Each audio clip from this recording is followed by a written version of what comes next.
शिव जी के मंदिर तक जाना या आपका काम है? तेरे मंदिर में आना मेरा काम है और मेरी बिगड़ी बनाना तेरा काम। बाबा के मंदिर तक जाना ये आपका काम है, पर उसके बाद में वो बिगड़ी बनाने का काम उसका है। आप उसकी चौखट तक पहुंच गए, ये जवाबदारी आपकी है। उसने आपको संभाल लिया, आगे फिर उसकी मर्जी।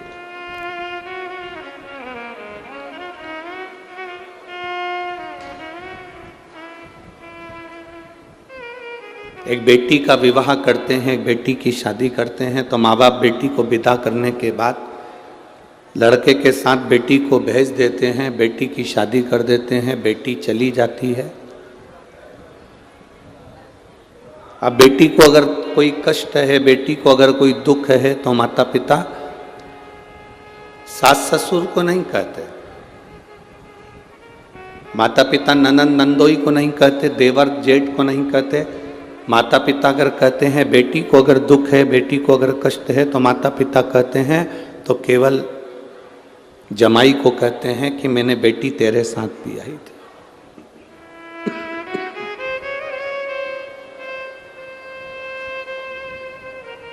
इस बेटी की शादी मैंने तेरे साथ करी है।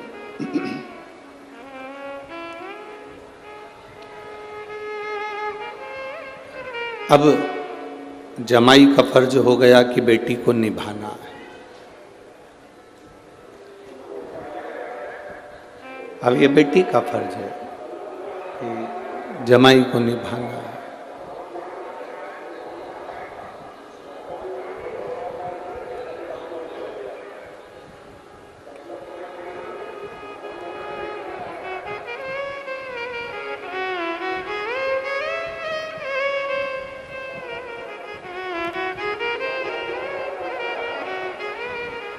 जब तक शादी नहीं हुई, जब तक विवाह नहीं हुआ,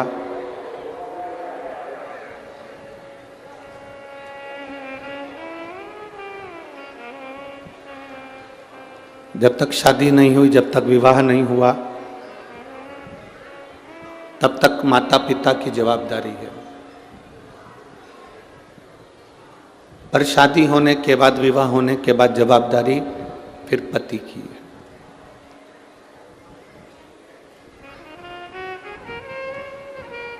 और पति की पूर्ण जवाबदारी है।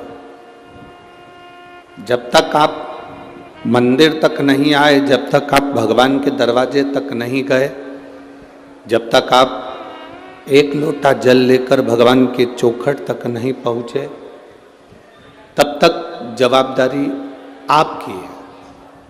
और जब आप देवाधिदेव महादेव की चौखट तक पहुंच गए, भगवान के मंदिर तक पहुंच गए, एक लोटा जल लेकर शिव के द्वार तक पहुंच गए, फिर जवाबदारी उस भोलेनाथ की है, ददरुआ धाम सरकार की है। फिर जवाबदारी उनकी है।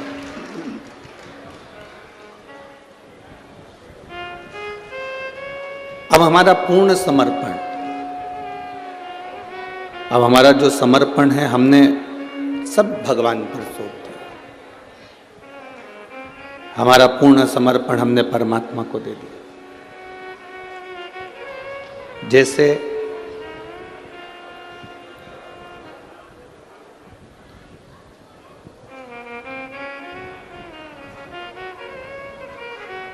माता पार्वती जी ने अपनी पूर्ण संपूर्ण जीवन का जो भाग दौड़ थी, वो भोलेनाथ जी को प्रदान कर दी।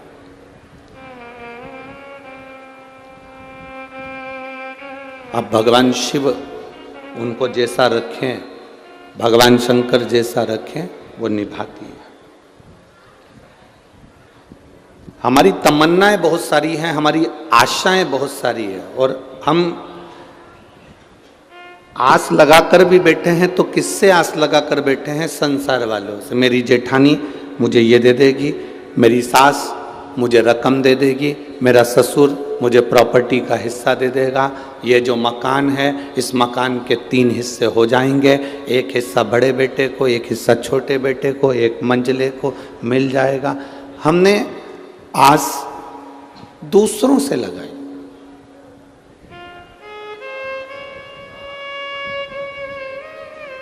कभी आस लगाना छोड़ दो कि मेरे ससुर की प्रॉपर्टी का हिस्सा मुझे मिले। आप भगवान से प्रार्थना करा करो, आप भोलेनाथ जी से कहा करो, आप श्री हनुमंत लाल जी से कहा करो, हमें दूसरे की प्रॉपर्टी का हिस्सा नहीं चाहिए, हमें ससुर की प्रॉपर्टी का हिस्सा भी नहीं चाहिए।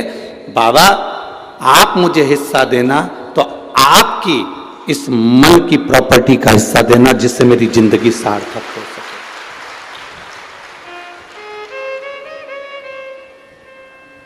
मान लो ससुर ने, सास ने आपको थोड़ा बहुत ज्यादा दे भी दिया और मालूम पड़े वो बेटा तुम्हारा ऐसा ही निकल गया, मालूम पड़े कहीं डब्बे में लगा दिया, कहीं जुए में लगा दिया, मदिरापान में लगा दिया, वेश्यावृत्ति में लगा दिया, कहीं गलत जगह लगा दिया, तो वो तुम्हारा जो मिला हुआ धन है वो तो बर्बाद हो गया।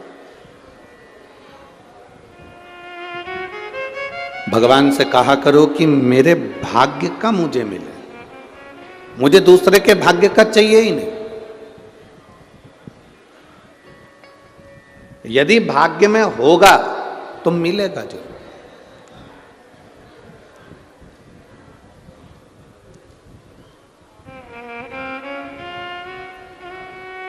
संसार में ऐसा कौन जन्मा जिसकी जिंदगी में दुख नहीं आया?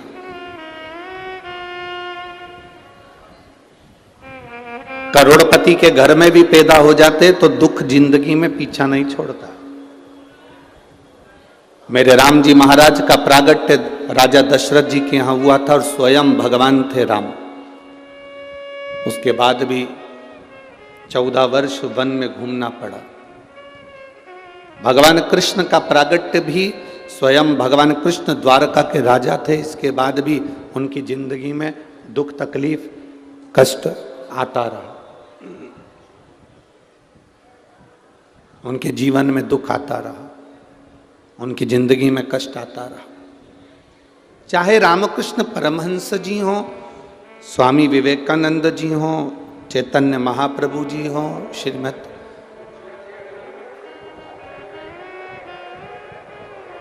श्रीमद् वल्लभाचार्य जी हों, समय कहाँ से चल रहा है?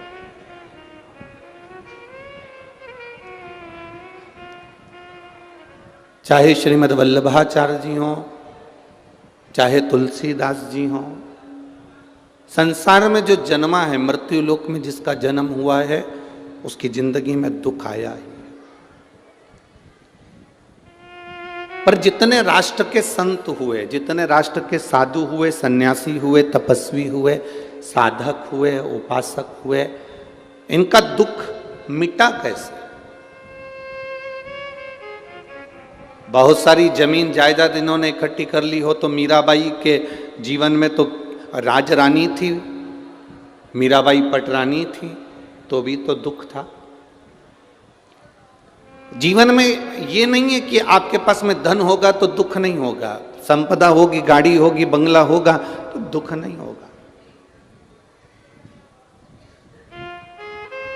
कई लोग कहते हैं मेरी जेठानी मुझे बहुत कष्ट देती है, देवरानी मुझे कष्ट देती है, सास मुझे कष्ट देती है, ससुर मुझे कष्ट देता है, या परिवार के लोग मुझे बड़ा कष्ट देते हैं, मेरे रिश्तेदार, मेरे अड़ोसी पड़ोसी नातेदार कुटुंब वाले मुझे कष्ट देते हैं, मुझे परेशान करते हैं, मुझे दुख देते हैं।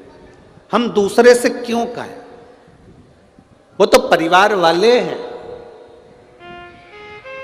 अपना ये खुद का शरीर, ये तो अपना खुद का है ना। जब हमारा खुद का शरीर हमको कष्ट देता है, कभी घुटना दुखता है, कभी कमर दुखती है, कभी सिर दुखता है, कभी आंखें दुखती हैं, कभी कान दुखता है, कभी कोहनी दुखती है, कभी पेट दुखता है। जब स्वयं का शरीर हमें दुख दे रहा है, स्वयं का शरीर हमें कष्ट दे रहा है, तो यह अंदाजा लगा कर रखो कि दुनिया वालों से या छोड़ दो कि कोई तुमको सुख देगा। जब शरीर सुख नहीं दे रहा तो दुनिया क्या खाक सुख देगा?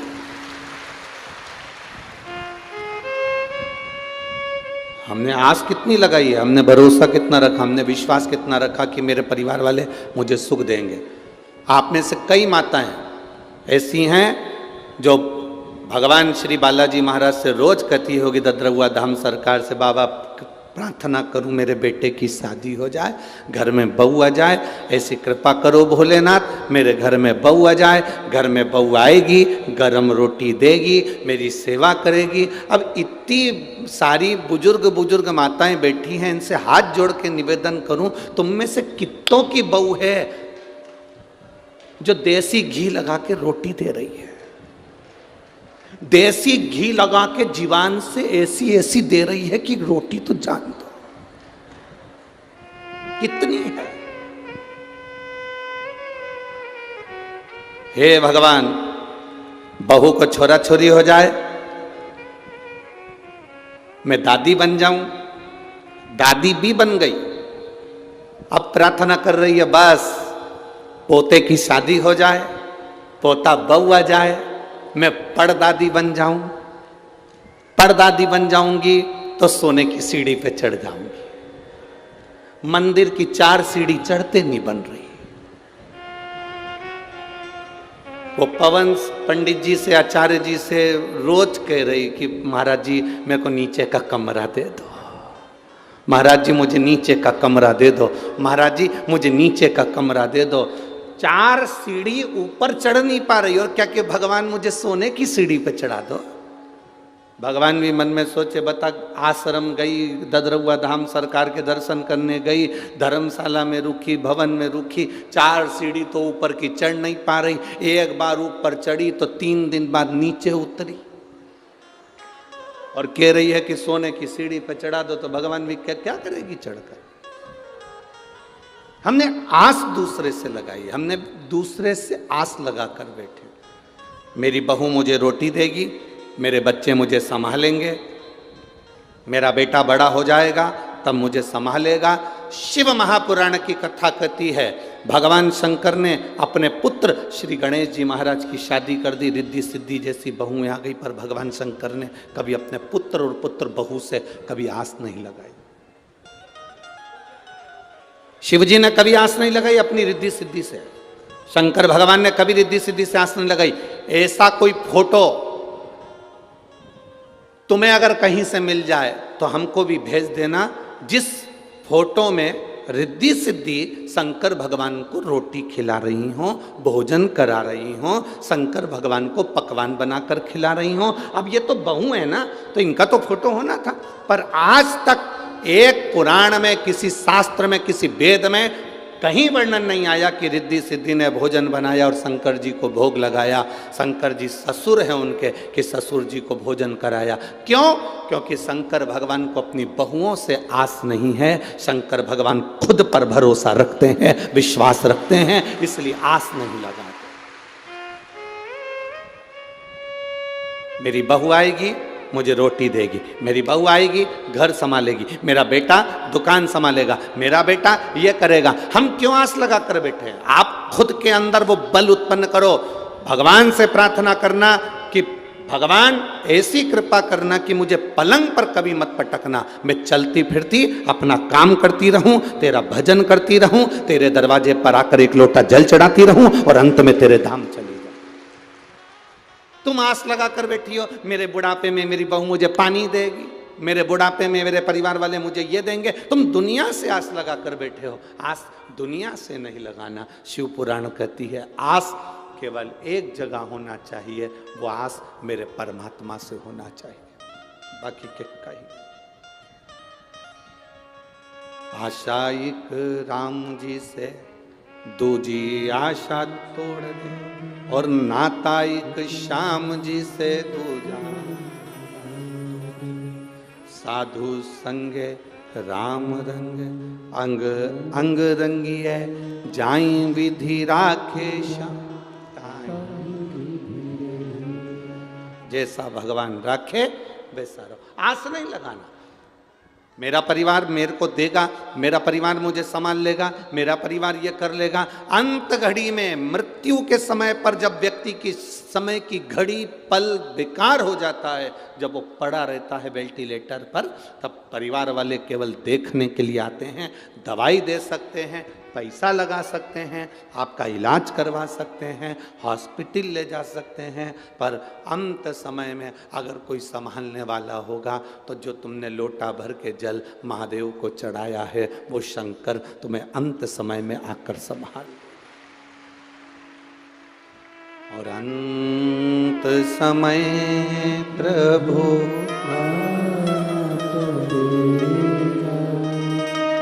आप लोगों को आता है? जरा जम के बोलो, अंत समय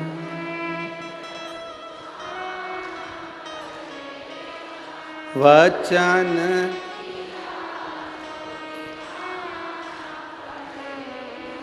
आए ना आए कुटुंब,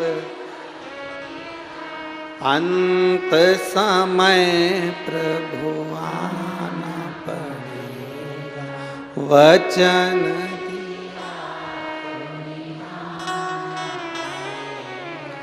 अंत समय प्रभु कोई आए ना आए पर वो जरूर आए। वो आता है, किस रूप में आता है नहीं मालूम। रामायण सुनी आप लोगों ने? जम के बोलो जरा। रामायण पढ़ी आप लोगों ने? रामायण सीरियल देखा? रावण के यहां पर श्री हनुमान जी महाराज पहुंच गए।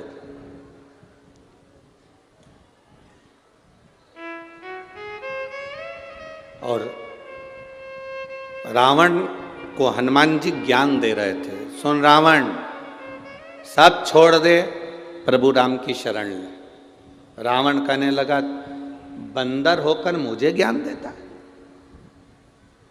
मुझे जानता नहीं है तू, तेरी मृत्यु तेरे पास में खड़ी है। रावण हनुमान जी से कह रहा है तेरी मृत्यु तेरे पास में खड़ी है। रावण वो बलवान था जिसने मृत्यु को भी कैद में रख रखा था, अपने बंधन में रख रखा था। वो कहे तो अब भी मारे। रावण कह रहा है तेरे पास में तेरी मृत्यु खड़ी है, तुझे भय नहीं लग रहा? हनुमान जी ने मुंडी घुमा कर देखा तो पास में यमराज खड़ा था, मृत्यु खड़ी हुई थी। तो हनुमान जी से रावण कह रहा तुझे भय नहीं लगता? हनुमान जी कहते हैं मुझे भय नहीं लगता, तेरे पास में मौत खड़ी है। हनुमान जी बोले भले पास में खड़ी है पर देख तुझे ही रही है, मेरे को नहीं देख रही है, खड़ी है पास में पर देख तुझे रही है। तू जानता नहीं है ये मृत्यु तेरे को अब भी निपटा दे। हनुमान जी ने कहा रावण फालतू की बात मत कर, मेरे पास में मृत्यु खड़ी है, मेरी पड़ोसन है और मेरे पास खड़े होकर मृत्यु कह रही है, कब निपटाना है इसको? ये सामने जो सिंहासन पर बैठा है रावण, इसको निपटाना कब है? अभी निपटाऊं कि बाद में? हनुमान जी कहने लगे वो तो मैं राम जी को कहकर आया था, जामंत को कहकर आया था, कुछ भी आड़ा टेढ़ा करके नहीं आऊंगा। नहीं तो मेरे जिस चरित्र को रामचरितमानस में बांचा गया है उसका नाम है सुंदर, जम के बोलो जरा, सुंदर कांड। तो हनुमान जी बोले मैं 2 मिनट में कांड करूंगा और चले जाऊंगा। 2 मिनट लगेगा, इससे ज्यादा नहीं लगेगा। पर मैं यहाँ केवल आया हूं, तुझे समझा रहा हूं, तू समझ जा। समझ गया तो तेरी जिंदगी सार्थक, नहीं समझे तो बात दूसरी। तू अगर नहीं समझा तो तेरे ऊपर निर्भर है, और मैं तो समझाने का काम है मेरा। मैं जो तुझे समझा रहा हूं वो तू समझ जा, तू समझ।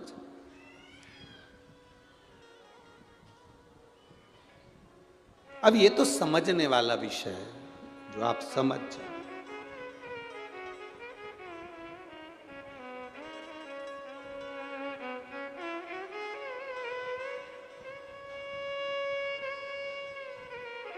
और जो एक बार संत से, साधु से, गुरुजन से, ब्राह्मण जन से, तपस्वी जन से, माता पिता से जो एक बार समझ जाता है वो जिंदगी में फिर कभी उलझता नहीं है, वो सुलझ कर चलता है।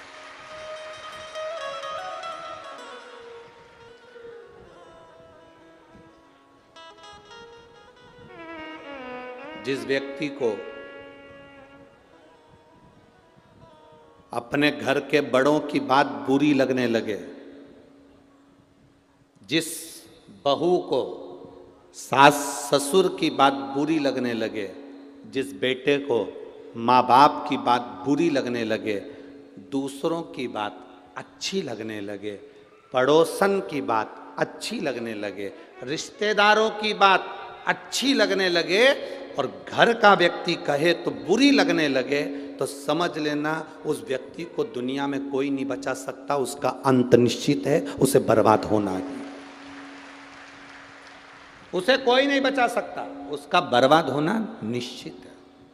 आपको अगर अपने घर के लोगों की बात बुरी लग रही है और दोस्तों की बात अच्छी लग रही है, रिश्तेदारों की बात अच्छी लग रही है, परिवार वालों की बात अच्छी लग रही है और अपने परिवार के लोगों की बात बुरी लग रही है, तो समझ लेना कि अब तुम्हारा समय बेकार आ गया। अपने गुरु की बात तुम्हें बुरी लगे और दूसरा गुरु कहे तो अच्छी लगे, तो समझ लो कि तुम्हारा समय बेकार आ गया।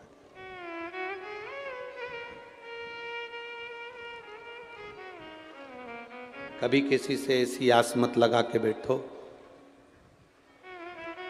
कि जिस आस से हमको तकलीफ, जिस आस से हमको तकलीफ, हम क्यों लगाएं? हनुमान जी को क्या कहते हैं? शंकर। ये शिव महापुराण जो हो रही है ददरुआ धाम सरकार के इस पवित्र प्रांगण के अंदर, श्री हनुमंत लाल जी के इस पवित्र मंदिर प्रांगण के अंदर जो ये शिव पुराण की कथा हो रही है, इसका नाम है शंकर सुमन शिव महा। शंकर हनुमान जी को शंकर सुमन भी कहा गया। सुमन की मतलब क्या होता है? लोग उसे पुष्प भी कहते हैं। शिव का एक स्वरूप भी कहते हैं, शंकर का पुत्र भी कह देते हैं, शिव का एक प्रतिबिंब भी कह देते हैं।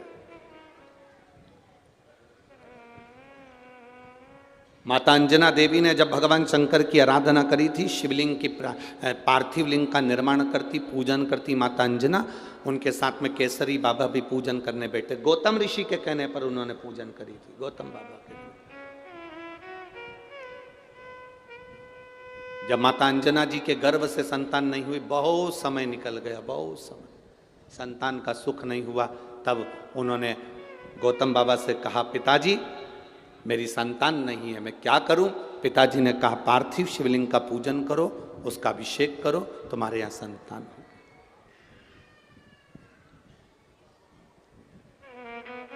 पार्थिव शिवलिंग की जो पूजन है, ये जीव को फल देती ही है।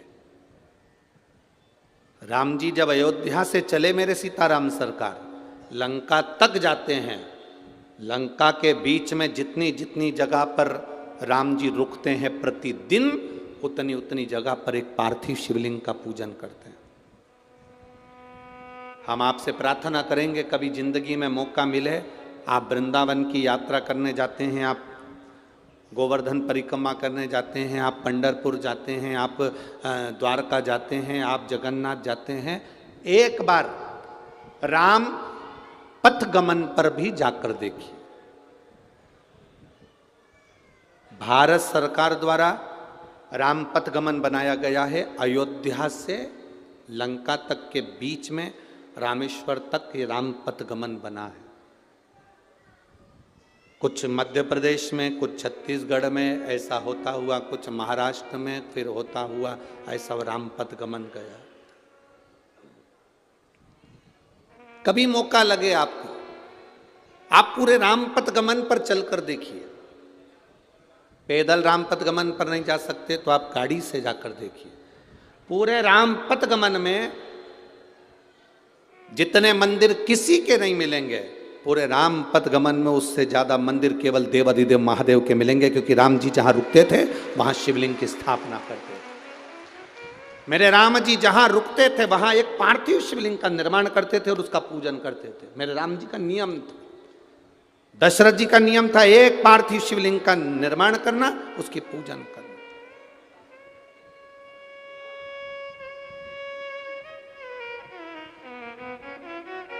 जनक जी का नियम था, एक पार्थिव शिवलिंग का निर्माण करना, उसकी पूजन करना। हम आपसे कहेंगे, इस ददरउआ धाम की पवित्र भूमि से आपसे निवेदन करेंगे, जिंदगी में जब दुख की घड़ी बहुत घेर रही हो तब एक पार्थिव शिवलिंग का निर्माण आपको भी कर कर उसकी पूजन करना चाहिए। आप कहीं मिट्टी लेने नहीं जा सकते, अपने गमले में, जो गमला तुम्हारे घर के अंदर उसमें जो मिट्टी हो उसी को ऊंचा उठाकर उसी के ऊपर जल चढ़ाकर उसी की पूजन कर कर उसी का विसर्जन कर दो और बाबा से प्रार्थना कर दो, बाबा मेरे दुख की ये घड़ी है, इसको तू संभाल लेना, तू जान लेना। ये उसके ऊपर छोड़।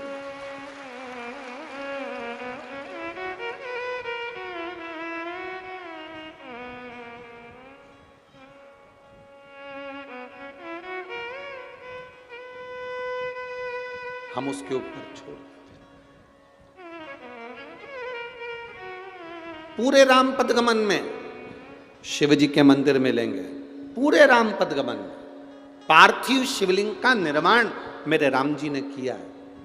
और केवल राम जी ने नहीं, भगवान कृष्ण ने भी पार्थिव शिवलिंग का निर्माण करा। जब उनके घर में संतान नहीं हुई, 16,108 रानी पटरानी भगवान कृष्ण की और संतान का सुख नहीं हुआ, गर्गाचार्य बाबा को द्वारका बुलाया गया।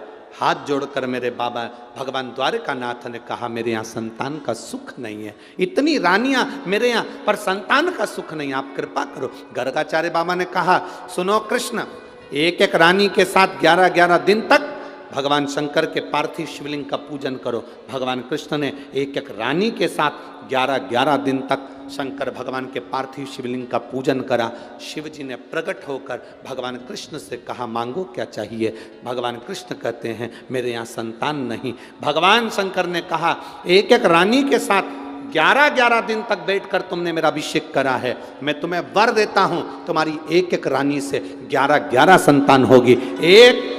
10 पुत्र 1 पुत्री, 1,77,186 जो संतान का जन्म हुआ वो शिव कृपा से। पार्थिव लिंग पूजन का हमारे यहां पर बड़ा बहुत।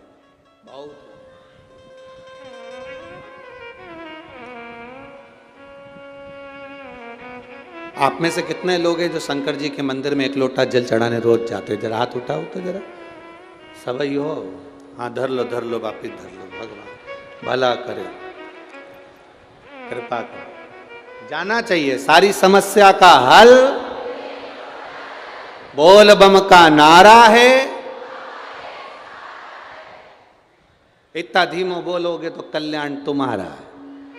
अच्छे से बोलो, बोल बम का नारा है, बोल ददरउआ धाम सरकार की, शिव तत्व की प्राप्ति का सुख होना चाहिए। और जितना आप भगवान की शरणागति का सुख हम आपका विश्वास इतना दृढ़ होना चाहिए कि आप उस दृढ़ता पर टिके रहे। महाराज जी ददरउआ धाम सरकार, महाराज जी को तो शायद ज्ञात नहीं होगा इस चीज का, पर मैं आपको निवेदन करना चाहूँगा। महाराज जी उज्जैन में मिलना हुआ था, उज्जैन वाले महाराज भी यहाँ पर बैठे हुए हैं। उज्जैन में जहाँ अपन, हाँ पीछे आपके बैठे हुए, और वहाँ पर हमारा जाना हुआ। महाराज जी ने कितना बड़ा फोटो था, अच्छा बहुत बड़ा फोटो श्री डॉक्टर हनुमान जी का, वो हमको दिया। अब आप देखिए कृपा क्या होती है महादेव की, और कृपा क्या होती है बालाजी सरकार की। देखिए अब बड़ा सारा फोटो दे दिया। हमारे एक यजमान है मांगलिया के मंत्री परिवार, उनका ड्राइवर।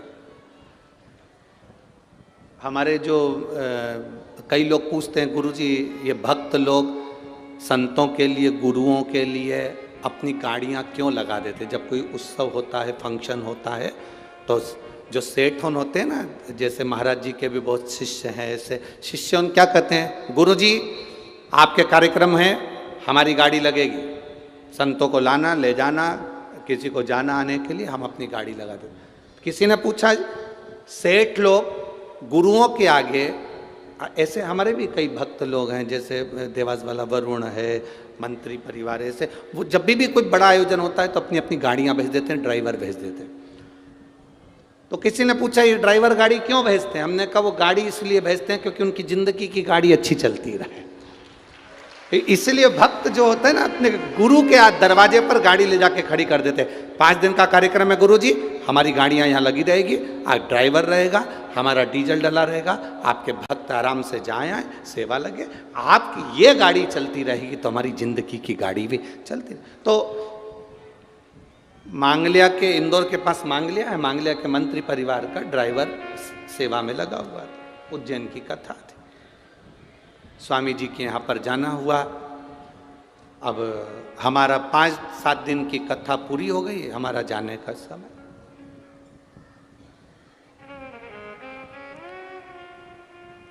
महाराज जी वो ड्राइवर कहता है कि आप जा रहे हो तो आपकी कोई निशानी नहीं दोगे हमको?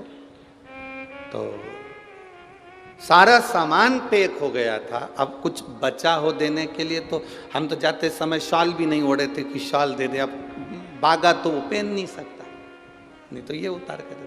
केवल एक डॉक्टर हनुमान जी का बड़ा सारा फोटो था।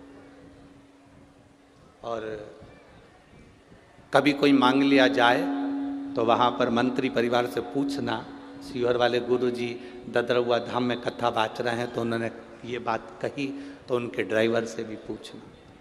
अब डॉक्टर हनुमान जी का बड़ा सारा फोटो, तो हमने आशीष से कहा आशीष वो फोटो लेकर आओ जो अभी स्वामी जी ने दिया है, और अपन जा रहे हैं, फोटो बड़ा सारा इनको दे दो।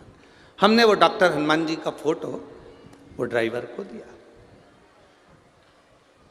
अब ड्राइवर बोला गुरुजी इतना बड़ा फोटो और गाड़ी में जाएगा कैसे? हमने कहा कैसे भी जाएगा, पर तुम्हारे लिए यही काम आएगा, तुम रखो, इनको रखो तुम्हारे साथ में। अरे गुरुजी कहाँ रखूंगा? हमने कहा सीट पे रख के ले जाओ उसको। फोटो बहुत बड़ा था, हमारा फोटो जरा ज्यादा ही बड़ा था, तो उसको पीछे का दरवाजा खोल के पीछे से फंसाकर उसको गाड़ी में रखा, और गाड़ी यहां से चली।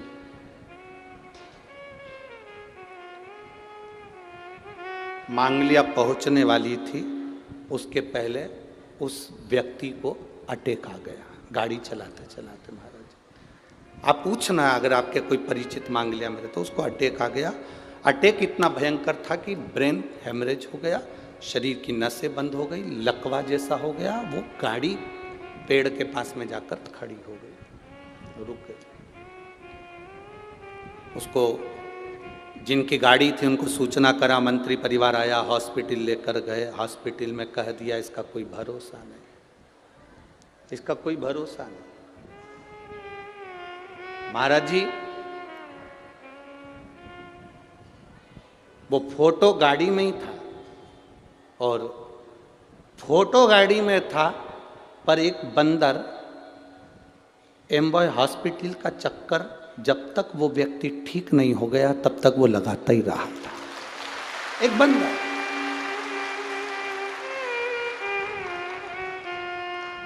जब वो व्यक्ति की सांस वापिस आई और सब हाथ पैर काम करना ठीक चालू हुआ, तो हमने उनसे, उसने फ़ोन पर बात करी और कहा गुरुजी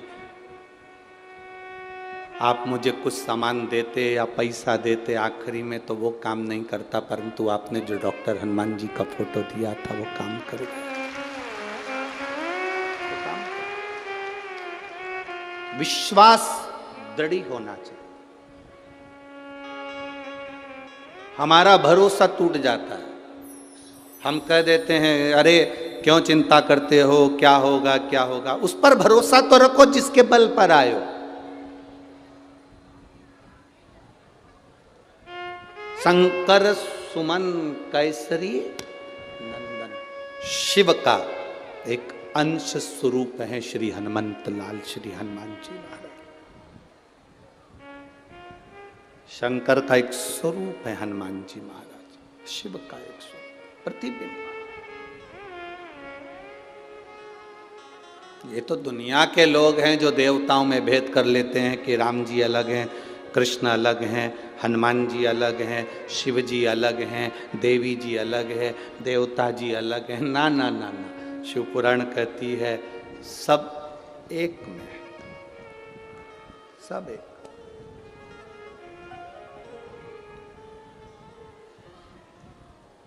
सब एक।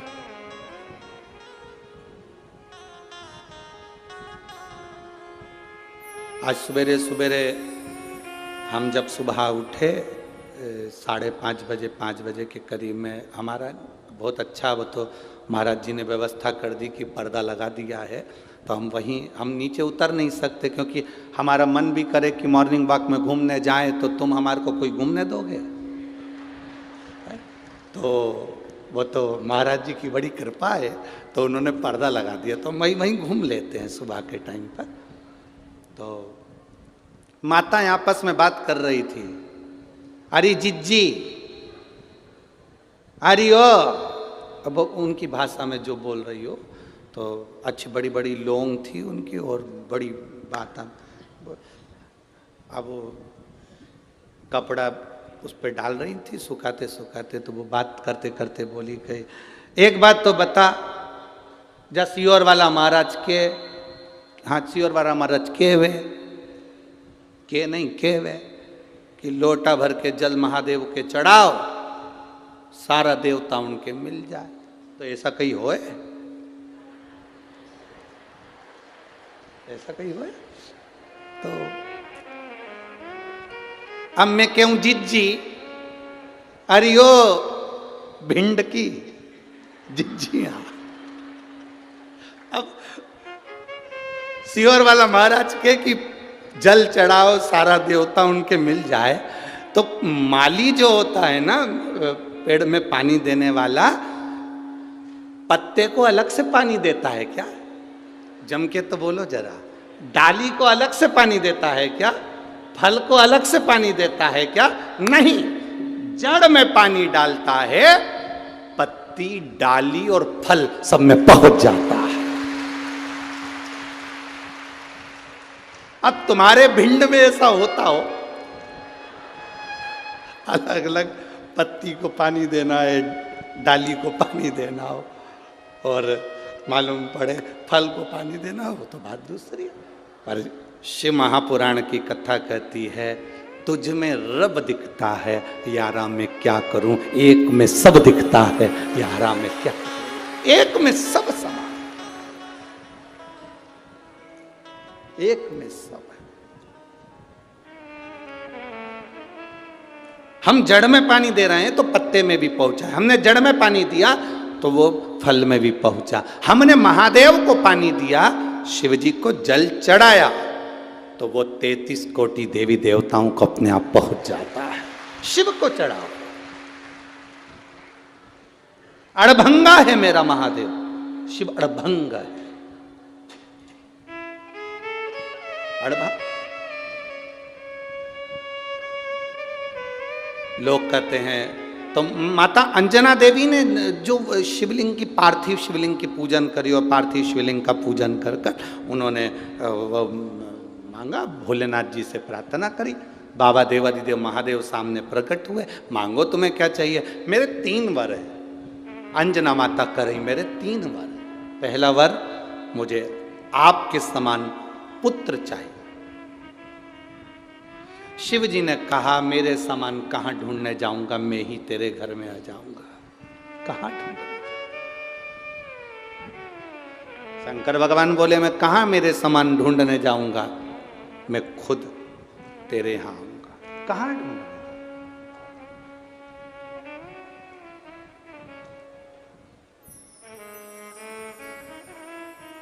फिर कहा मेरा पुत्र जो हो अधिक बलवान हो, अधिक बलवान। शिव जी ने कहा जब मैं स्वयं आ गया तो बल तो है ही। तीसरा जो माता अंजना देवी ने भगवान शिव से मांगा है, शायद दुनिया की हर माँ को भगवान के सामने झोली पसार कर मांगना चाहिए। अंजना माता ने भगवान शिव से कहा मेरा जो पुत्र हो वो विनम्रवान हो, उसमें विनम्रता होना चाहिए। दुनिया की सारी माता को भगवान के सामने झोली पसार कर मांगना चाहिए कि मेरे घर में जो पुत्र जन्म दे वो विनम्र हो। कारण बल तो असुरों में भी होता है। बोलो होता है कि नहीं होता? बल तो राक्षस में भी होता है, असुरों में भी होता है। सत्ता तो असुरों की भी होती है, सिंहासन तो असुरों का भी होता है, पर असुरों में राक्षसों में विनम्रता नहीं होती। और इस भारत की भूमि पर यदि हनुमान जी महाराज को आज पूरा संसार पूजता है तो केवल एक कारण से पूजता है, हनुमान जी को विनम्रता बहुत है, उनमें नम्रता बहुत है। उनमें कितनी विनम्रता होगी, उनमें कितनी विनम्रता का सुख होगा, कितनी विनम्रता और कितनी विनम्रता का सुख श्री हनुमंत लाल जी के जीवन में कितनी विनम्रता का सुख होगा। जरा विचार करिए, विचार करिए।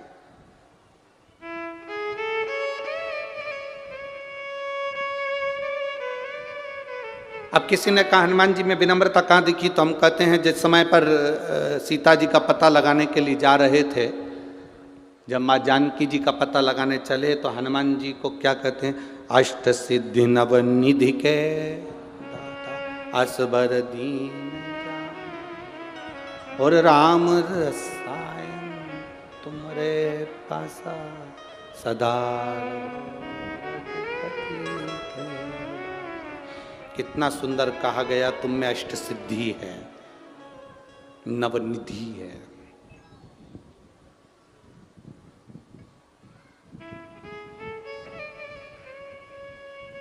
कितनी, जम के बोलिए जरा, अष्ट सिद्धि नवनिधि कितने हो गए दोनों मिला के? बोलो बोलो, जम के बोलो जरा। 17। हनुमान जी से कहा ये अष्ट सिद्धि। माता जानकी से जब मिलने गए थे तो माता जानकी ने हनुमान जी को कहा था मैं तुम्हें क्या वर दूं, अष्ट सिद्धि देती हूं, नौ निधि देती हूं। सीता जी कह रही हैं मैं तुम्हें अष्ट सिद्धि देती हूं, नौ निधि देती हूं। हनुमान जी ने कहा ये 17 लफड़े मेरी जिंदगी में मत पाड़। कितने लफड़े? 17। आप लोग जब आपस में बात करते हो ना तो बात बात में बहुत सारे लोग कह देते हैं अरे बहुत 17 लफड़े जिंदगी के चल रहे हैं। कोई पूछे तुमसे 17 लफड़े कौन से, ये वही हैं अष्ट सिद्धि नवनिधि के। ये 17 लफड़े जिंदगी में चलते ही रहते हैं, नहीं चाहिए। विनम्रता देखी है श्री हनुमान जी महाराज की। उनको शंकर सुमन क्यों कहते हैं? माता अंजना ने मांगा, मां अंजना देवी ने कहा कि मेरे को वर देना, मेरा बेटा जो हो वो विनम्र हो। शंकर जी कहते हैं विनम्रता किस लिए?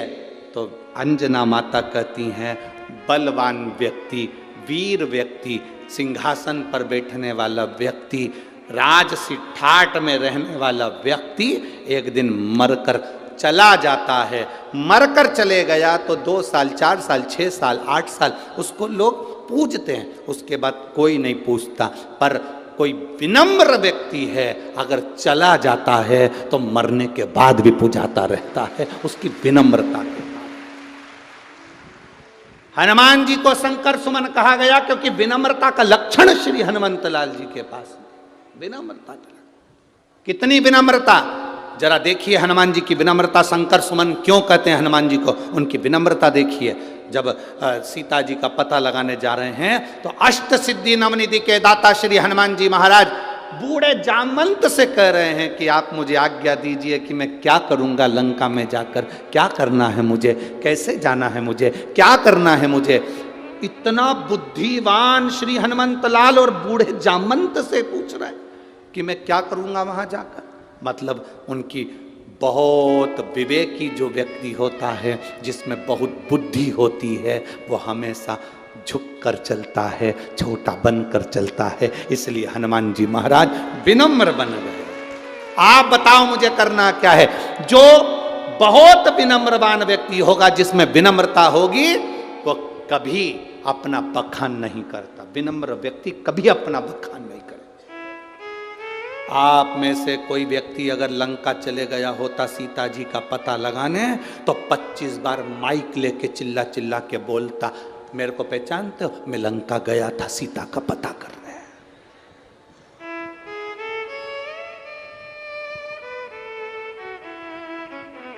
आप और हम में से कोई भी अगर सीता जी का पता लगाने चले गया होता, तो 50 बार चिल्ला चिल्ला कर कहता, मैंने सीता जी का पता लगाया, मैं लंका में आग लगा कर आया, मैंने ये करा, मैंने वो करा। पूरा अखबार भरा गया होता, पूरी सोशल मीडिया भरा गई होती कि तुमने ये करा। पर हनुमान जी ने, जब राम जी ने पूछा हनुमान से, हनुमान सीता का पता तूने लगाया? हनुमान जी बोले, नहीं प्रभु मैंने नहीं लगाया। जामवंत पास में खड़े थे, उनने कहा इसी ने लगाया। राम जी ने पूछा, हनुमान पता तूने लगाया? हनुमान जी बोले, नहीं प्रभु मैंने नहीं लगाया। जामवंत पास में खड़े थे, उन्होंने कहा इसी ने लगाया। फिर राम जी ने पूछा, हनुमान तू लंका गया था? हनुमान जी बोले, मैं नहीं गया। इतने में जामवंत पास में खड़ा था, यही गया था। फिर राम जी ने पूछा, हनुमान लंका में आग तूने लगाई? हनुमान जी बोले, मैंने नहीं लगाई। इतने में जामवंत में ही खड़ा था, इसी ने लगाई, इसी ने। इतने में राम जी बोले, हनुमान सीता का दर्शन तूने किया? हनुमान जी बोले, मैंने नहीं किया। इतने में जामवंत बोला, इसी ने किया। अब इन दोनों के झगड़े में राम जी को गुस्सा आ गया। राम जी को गुस्सा आ गया, तो तूने नहीं करा तो क्या मैंने करा? इतने में हनुमान जी बोले, बस आपने किया है, मैं तो निमित्त था, बस केवल निमित्त। जो कर रहे थे आप कर रहे थे। लंका गए आप, भेजा मुझे आपने, दर्शन किया आपने, आग लगाई आपने, मैं तो केवल निमित्त था। आज आपने सत्य कह दिया, क्या मैंने करा? बिल्कुल सत्य है, आपने किया। करते हो मेरे बाबा, मेरा नाम हो रहा है, और प्रभु आपकी कृपा से सब। शंकर सुमन का मतलब शिव विनम्रता दे दें, शिव विनम्रता दे दें, ये शंकर सुमन का लक्षण है, विनम्रता। कितनी विनम्रता श्री हनुमान जी महाराज में होगी, जरा विचार करिए। चढ़े, कितना बल है हनुमान जी महाराज में। जिस पत्थर पर लात रखा वो पत्थर नीचे दब गया, जिस पत्थर पर लात रखा वो पत्थर नीचे दब गया, पत्थर दब गया नीचे, पत्थर नीचे।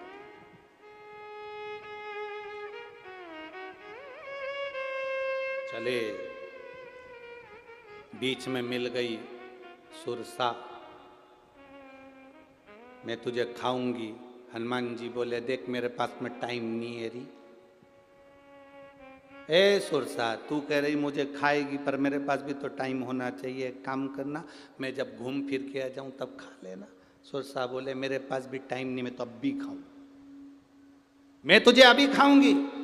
हनुमान जी बोले, मैं जरा लंका होकर आ जाऊं तब खा लेना। नहीं ना ना ना, मेरे पास। हनुमान जी बोले, देख मेरे को बहुत सारी फाइल निपटाना है, बहुत सारा काम पड़ा है, लंका तक जाना है, फालतू के लफड़े मत कर। सुरसा तेरे हाथ जोड़ो, मुझे जाने दे। सुरसा कहनी, बिना खाए तो नहीं जान दूंगी। तो हनुमान जी बोले, अब खा ही ले, तू ले का। मुंह फैला, उसने मुख को फैलाया। 1 योजन का मुख मतलब 8 मील 1 योजन में होता है, 8 मील। 1 योजन का मुख फैला लिया हनुमान जी। 1 योजन का जैसे ही हनुमान जी ने अपना स्वरूप बनाया, सुरसा ने 2 योजन मुख फैलाया।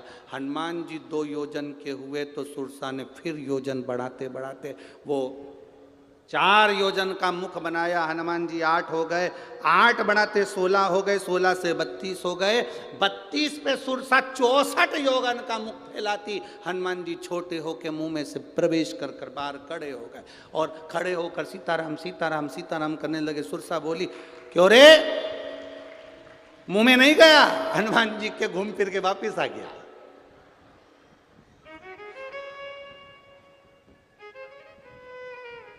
सुरसा ने कहा, तू घूम के आया अंदर? हाँ। मुख में गया था? हाँ। मेरा मुंह देखा है तूने अंदर से? हाँ। 32 दांत में से 4 दांत तुम्हारे लंबे हैं, बाकी के सब छोटे हैं। सुरसा बोली, फिर तो पक्का घूम के आया है, पक्का घूम के। देखो, इतना वीर, इतने वीर होने के बाद, इतने बलवान होने के बाद, प्रबल वीर होने के बाद भी हनुमान जी के विनम्रता देखिए। सुरसा को हाथ जोड़कर जा रहे हैं, नहीं तो ये राक्षसी थी, इसको हाथ जोड़ने की जरूरत क्या थी, पर हाथ जोड़कर जा रहे हैं, मैं जा रहा हूं। नम्र है, विनम्र है। बल हो तुम में, कुर्सी हो तुम्हारे पास, सत्ता हो, कहीं के भी तुम कोई भी अध्यक्ष हो, उपाध्यक्ष हो, चाहे किसी पद पर बैठे हो, चाहे कुर्सी हो, चाहे पद हो, प्रतिष्ठा हो तुम्हारे पास में, कितनी भी डिग्रियां तुम्हारे पास में हो, चाहे तुम किसी भी पद पर विराजमान हो, कोई भी डिग्री, चाहे डॉक्टर की हो, चाहे तुम्हारे पास में इंजीनियर की डिग्री हो, चाहे सीए की डिग्री हो, तुम कितनी भी डिग्रियां तुम्हारे पास में रख लीजिए, अगर विनम्रता की डिग्री तुम्हारे पास में नहीं है तो तुम किसी काम के नहीं हो। विनम्रता की डिग्री होना चाहिए। विनम्रता होगी तो बात है ना। अब तुम तो सोचो, मेरे पास इतना बड़ा पद है, मैं इतने प्रतिष्ठित हूं, मैं इतने बड़े पद पर हूं, इतने बड़े पद पर मैं बैठा हूं।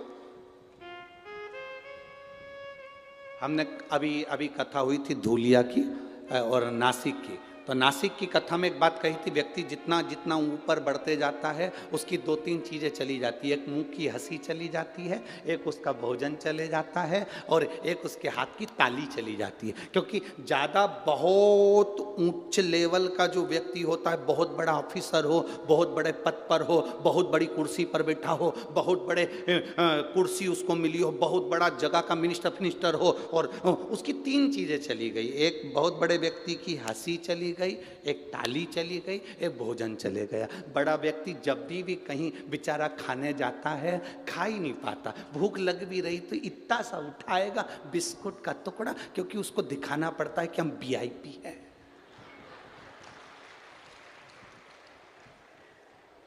सियोर वाले महाराज जैसा थोड़ी ना सब निपटा जाता है, जो मिल जाए खा लो।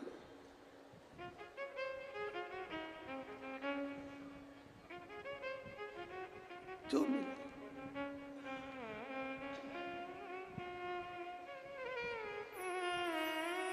खाओ, आनंद। अब अपन अगर संकोच करें तो जी ईमानदारी की बात बोलो रही, अगर अपन शर्म करें तो कोई पेट भराए क्या है? और माल खिलाने वाले ददरुआ धाम सरकार हो तो फिर कौन भूखा मरे से? तो खाओ डपट के, हाँ करना अपन को। अब पहला ये ददरुआ धाम सरकार का पहला ऐसा मंदिर और आश्रम देखा जिसमें माइक पे चिल्ला चिल्ला के बोलते हैं, सुबह का बाल भोग बन गया है, तैयार हो गया है, खाओ जाओ। पहली जगह देखी, नहीं तो लोग बाल भोग बना के कब खा के बंद कर दे पता ही नहीं चलता। जाओ जाओ, तुम मत जाओ, बैठ जाओ, पीछे वाले अभी बैठो, अभी थोड़ी ना बना है, वो तो सुबह बन के निकल गया। अब जाओ, अब वो बोले सोना, बाल भोग बन गया। कहीं कहीं ऐसा होता है जहाँ चिल्ला चिल्ला कर कहा जाता है बाबा का प्रसाद है, पाओ, अपनी जिंदगी का सुख और आनंद, अपनी मस्ती में रहिए, आनंद में रहिए। ज्यादा वीआईपी बनकर नहीं जाना, गुरु के दरवाजे पर, भगवान के दरवाजे पर वीआईपी बनकर मत जाना, नहीं तो गुरु जी कुछ देंगे और तुम नीनी मेरे को रेंद, नीनी मेरे को रेंद, नीनी मेरे को रेंद। गुरु जी के पास जाओ तो इतना बड़ा पशु करके गुरु जी डाल दो, गुरु जी डाल।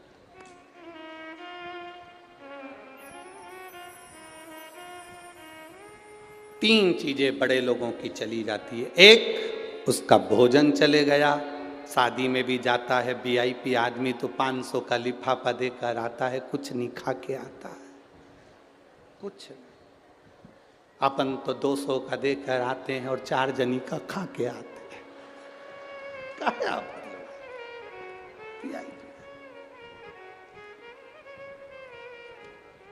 अब दूसरी चीज बड़े आदमी की चली जाती है, उसके चेहरे की हंसी। बहुत वीआईपी, बहुत बड़ा ऑफिसर, हंसता कम है।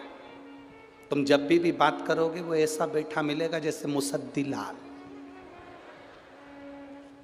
तुम बोलोगे सर सर, हंसी की बात भी करोगे ना,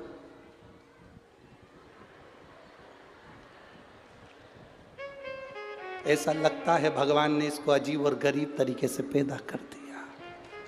हंसता ही नहीं, स्माइल देता ही नहीं है।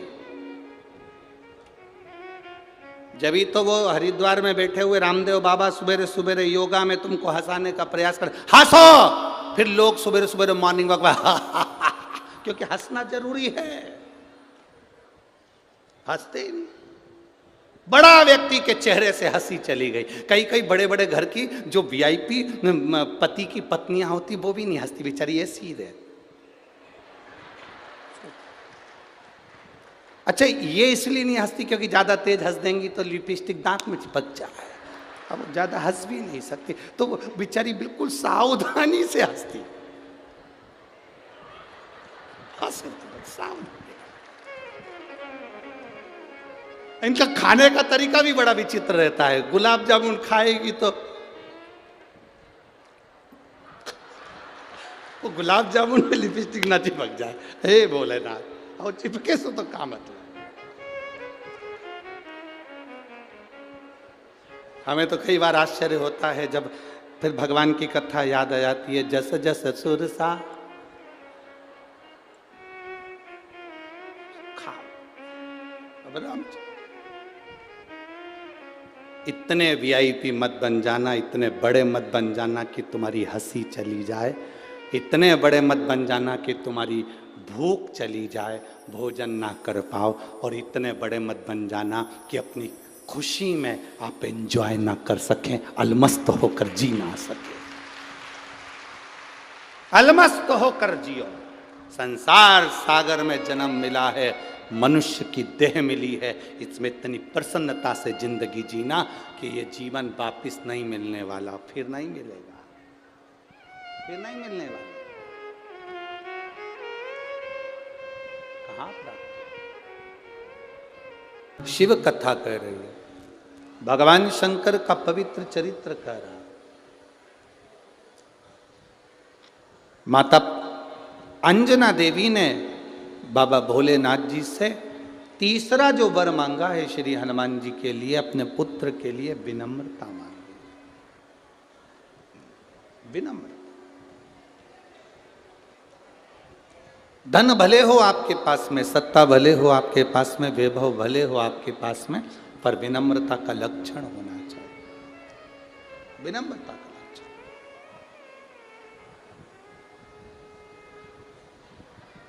कभी कभी जब व्यक्ति के जीवन में ज्ञान का अभिमान आ जाता है, प्रतिष्ठा का अभिमान आ जाता है, तो व्यक्ति फिर नष्ट हो जाता है। शिव महापुराण में कथा आती है श्री ब्रह्मदेव की। ब्रह्मा जी ने एक बार भगवान विष्णु से पूछ लिया था तुम्हारे पिता कौन है, तो भगवान विष्णु ने अपने ब्रह्मदेव से कह दिया था मेरे पिता देवाधिदेव महादेव, वो मेरे पिता हैं। अब ब्रह्मा जी को बड़ा आश्चर्य हुआ कि नारायण की नाभि से मैं प्रकट हुआ हूं और नारायण के पिता देवाधिदेव महादेव है।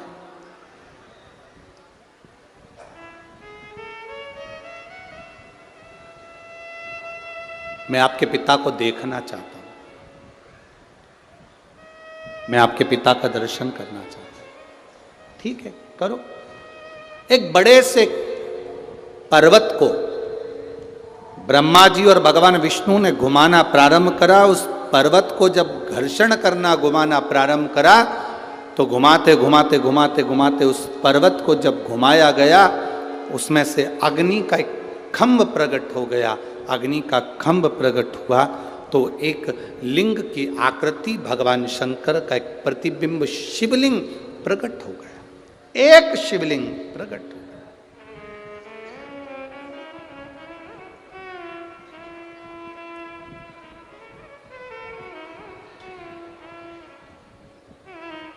एक भरोसा, एक विश्वास, एक दृढ़ता मूल होती है।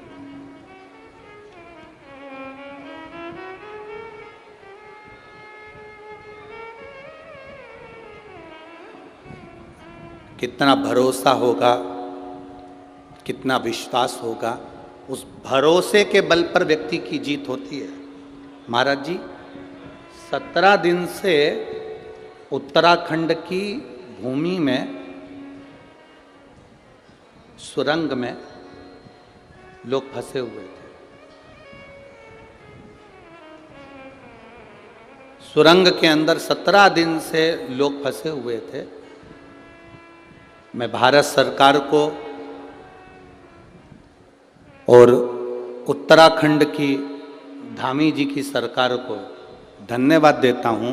17 दिन के बाद वो सब जीवित की जीवित बाहर निकले। ये शिव कृपा और भगवान श्री हनुमंत लाल जी की कृपा है। ये कृपा है भगवान की।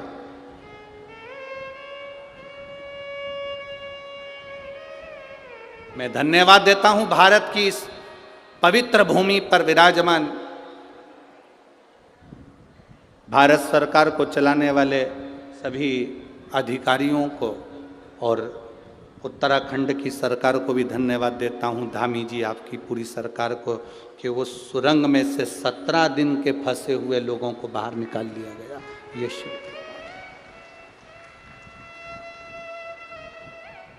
कहीं ना कहीं उनके घर के लोगों की शिव के प्रति विश्वास, हनुमान जी के प्रति भरोसा, भगवान के प्रति जो दृढ़ता थी वो सफल हुई। वो सफल हुई। जो परिवार के लोग भगवान शंकर की भक्ति में डूबे हुए, उन्होंने उस भक्ति के फल को मान लिया, मिला। धन्यवाद देता हूं। शिव तत्व की प्राप्ति सहज नहीं। ब्रह्मा जी और भगवान विष्णु ने जो घर्षण करा उससे शिवलिंग प्रकट हुआ। उस शिवलिंग को ब्रह्मा जी करें, क्या ये तुम्हारे पिता हैं? एक शिवलिंग को देखकर ब्रह्मा जी करें, क्या तुम्हारे पिता हैं?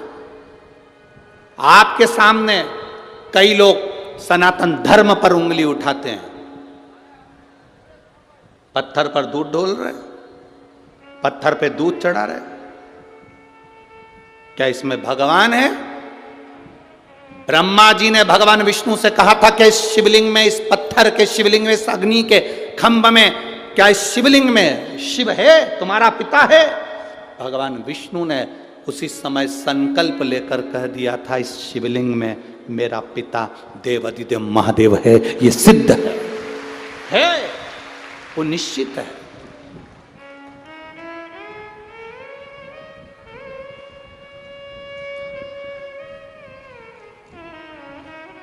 बस सब में भगवान समाया है, कंकर कंकर में शंकर समाया है। नेत्र चाहिए उस परमात्मा को देखने के। नेत्र हैं आपके पास में तो आप देख सकते हो, नेत्र नहीं तो कुछ नहीं।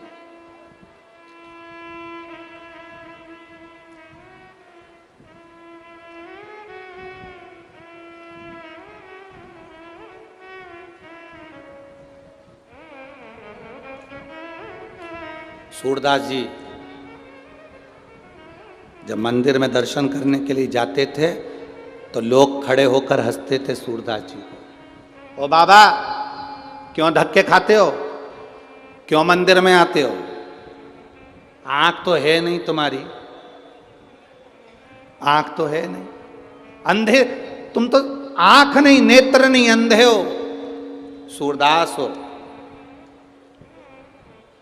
बाबा ठोकर लग रही है, धक्के खा रहे हो, लोग तुमको देख रहे हैं, परेशान हो रहे हो, तुम्हारी आंखें तो है नहीं, तुम तो अंधे हो, सूरदास हो, मंदिर क्यों आते हो?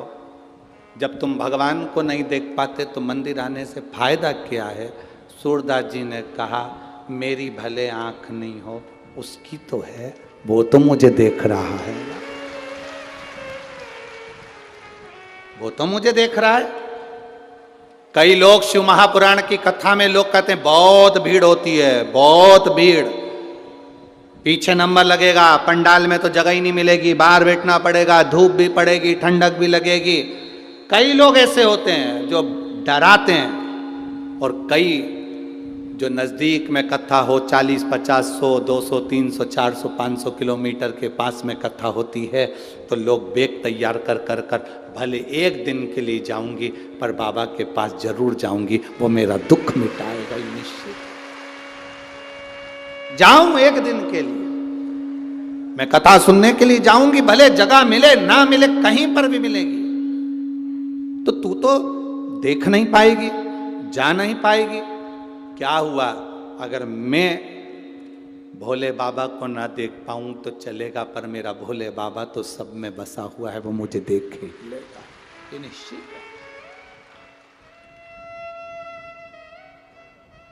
हम बाबा को देख पाए कि ना देख पाए, पर बाबा हमको देख ले।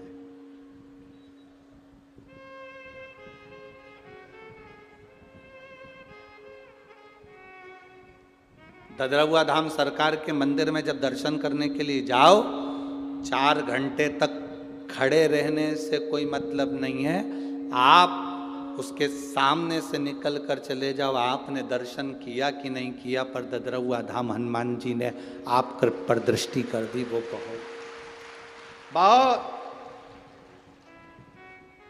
वहां धक्के नहीं मारना, वहां कूचना नहीं, वहां किसी को दबाना नहीं, वहां किसी को कष्ट देना नहीं। आप मंदिर की चौखट के सामने पहुंच गए, बाबा का दर्शन हुआ कि नहीं हुआ, उसकी निगाह में आप आ गए, बस बहुत है। हम तो यहाँ तक कहेंगे, आप ददरहुआ धाम सरकार की इस पवित्र भूमि पर कहीं पर भी आ गए, उसकी कृपा तुम पर जरूर होगी, निश्चित है। तुम पहुंच गए, तुम आ गए, बस बहुत है। पंडाल के आसपास में कहीं पहुंच गए, ये उसकी कृपा है। आपने फिर आरती करी, कर्पूर गौरम हुआ, भूमि की रज को अपने शरीर से लगाकर बाबा को प्रणाम कर कर चल दी है, उसका सुख आपके जीवन में है, उसका सुख।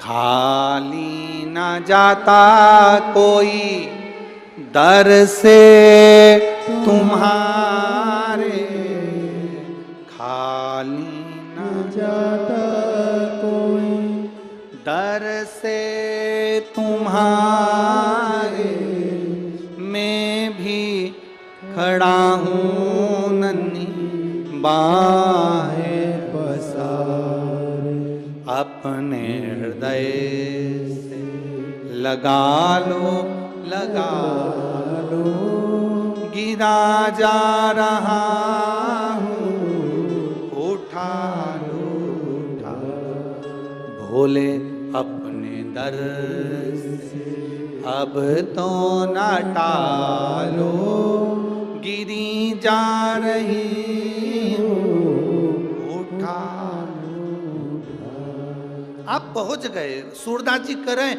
मेरी आंखें नहीं है, मैं अंधा हूं, मैं परमात्मा को नहीं देख सकता, पर परमात्मा तो मुझे देखेगा। परमात्मा की तो आंखें हैं, वो तो मुझे देख रहा है ना। हनुमान जी से रावण ने कहा था, ब्रह्मास्त्र में बंधे हो हनुमान, तुम बंधे हुए हो, मैं चाहूं तो अभी की अभी तुम्हें मार सकता हूं। हनुमान तुम बंधे हो, मैं चाहूं तो अभी की अभी तुम्हें बांध सकता हूं।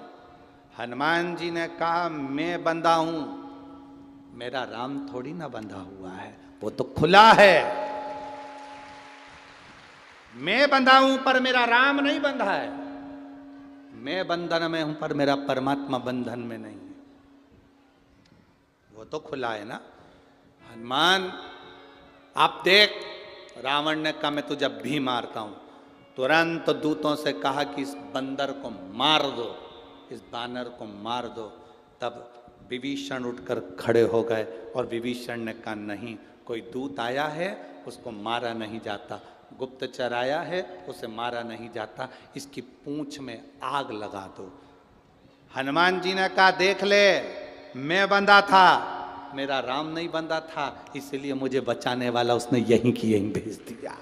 देख, हमारे बीच में कोई ऐसा होता है, हमारे परिवार में कोई ऐसा होता है, हमारे मित्र इष्ट जो हमारे नजदीक में कोई ऐसा आ जाता है जो हमारी दुख की घड़ी में आकर खड़ा हो जाता है और हमारे दुख की घड़ी से हमें निकालने का प्रयास करता है। तीन होते हैं, ए मेरी भिंड की जीजियों और मेरे जीजाओं, तीन होते हैं, एक पशु, पुरुष और महापुरुष। कितने हैं? जम के बोलो जरा। तीन। पहले नंबर पर जम के बोलो जरा, पशु। यहां के लोग कम बोलते हैं क्या? अच्छा बोलते हैं ना दमदारी से। पहले नंबर पर पशु, दूसरे नंबर पर पुरुष, तीसरे नंबर पर महापुरुष। इसमें अंतर क्या होता है? पशु में, पुरुष में और महापुरुष में अंतर क्या है? पशु वो होता है जो दूसरे के दुख को देखकर हंसता है, अच्छा हुआ, इसके साथ तो यही होना था, इसके पाप हुए ना इसलिए भुगत रहा। पशु जो होता है वो दूसरे के दुख को देखकर खुश होता है। पुरुष मनुष्य कैसा होता है? अगर पुरुष है, मनुष्य है, तो दूसरे के दुख को देखकर वो भी दुखी हो जाता है, दूसरे के सुख को देखकर वो भी सुखी हो जाता है। पशु का काम है दूसरे के दुख को देखकर खुश होना, और पुरुष का काम है दूसरे के दुख को देखकर दुखी होना, और महापुरुष का काम है दूसरे के दुख को देखकर दुखी होकर उसके साथ खड़े होकर उसका दुख समाप्त करना। यह महापुरुष का लक्षण है, यह महापुरुष का लक्षण है। पहले नंबर पर है पशु। अगर आप दूसरे के दुख पर हंस रहे, अच्छा हुआ, उसके साथ तो ऐसा ही होना था, उसके साथ तो ऐसा ही होना था, अच्छा हुआ, उसके पाप का घड़ा भराया, अच्छा हुआ, उसके साथ ये हुआ। अगर आप दूसरे के दुख को देखकर खुश हो रहे हो तो आप पशु हो। दूसरे के दुख को देखकर आप दुखी हो रहे हो तो आप पुरुष हो। और अगर दूसरे के दुख में तुम खड़े होकर उसका दुख मिटा रहे हो तो आप महापुरुष हो, आप महापुरुष की गिनती में।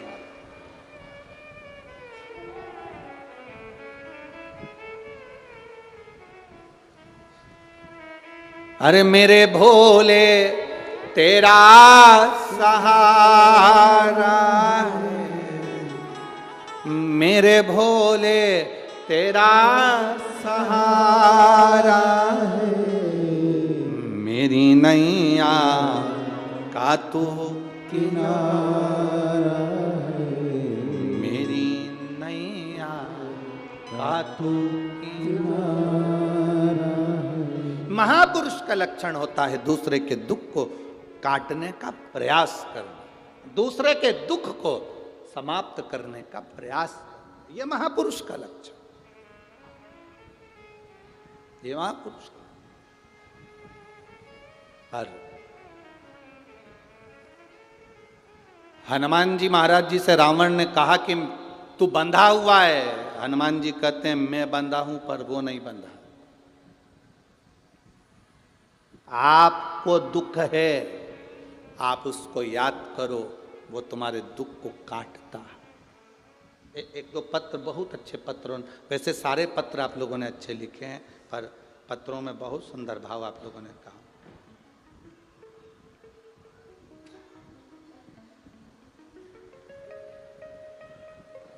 मैं कल्पना कुलश्रेष्ठ, मनोज कुमार कुलश्रेष्ठ, निवासी गणेशपुरा, जिला मुरैना, मध्य प्रदेश की हूँ। कहीं बैठी हो तो हाथ हिला सकती हैं। अगर कहीं बैठी हो तो अपने हाथ हिला सकती हैं। मैं कल्पना कुलश्रेष्ठ, मनोज कुमार कुलश्रेष्ठ, निवासी गणेशपुरा, जिला मुरैना, मध्य प्रदेश। कहीं बैठी हैं? हाथ हिलाओ एक बार। हाँ ठीक है। श्री शिवाय नमस्तुभ्यम। पत्र लिखा है 2020 से मैं कथा सुन रही हूँ। जिला मुरैना में 2018 से मैं स्वास्थ्य विभाग की नौकरी के लिए मैं 2018 से प्रयास कर रही हूँ, पर मेरी नौकरी नहीं लगी। कुछ नंबरों से मैं रह जाती थी, मेरी नौकरी नहीं लग पाती थी, मैं बड़ी परेशान थी। तब 2018 में प्रयास करा, 2019 में प्रयास करा, तभी भी मेरी नौकरी नहीं लगी। 2021 में आपने पार्थिव शिवलिंग पूजन का वर्णन कराया, उस पर काली मिर्च का स्मरण कराया और काली मिर्च चढ़ाकर उस पूजन का विधान बताया, तब मैंने वो किया। और बाबा की कृपा से आज मैं स्वास्थ्य विभाग गोहद तहसील ग्राम धमसा जिला भिंड में नौकरी कर रही हूँ। ये भोलेनाथ जी की कृपा है, बाबा की कृपा। मैं ददरौआ धाम सरकार को प्रणाम करती हूँ, नमन करती हूँ, जिन्होंने इतनी सुंदर शिव महापुराण की कथा यहाँ कराई, उसके लिए मैं धन्यवाद देती हूँ। ये शिव तत्व है, औघड़ी, शंभु, त्रिकालदर्शी। बैठिए बहन। एक विश्वास जब दृढ़ होता है, भरोसा पक्का, विश्वास दृढ़, भरोसा पक्का, क्यों ना मिले। एक लड़के ने तो अपनी मम्मी से शर्त लगा ली थी कि मैं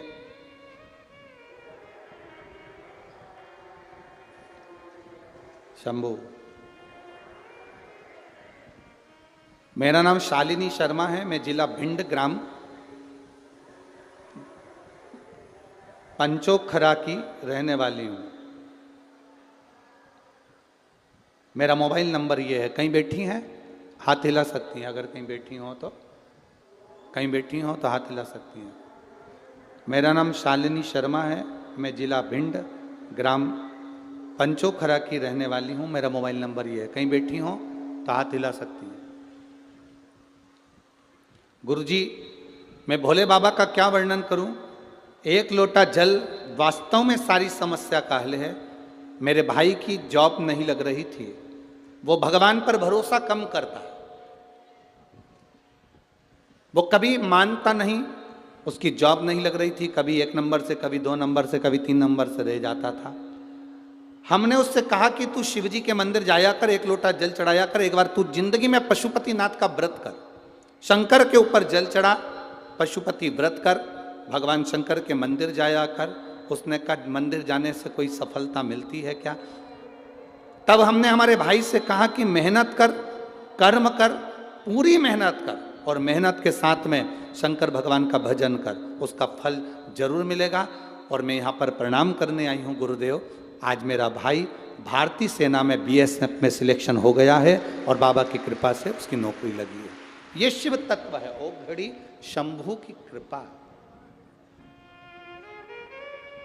अरे लुटा दिया भंडार काशी वाले ने, कर दिया माला।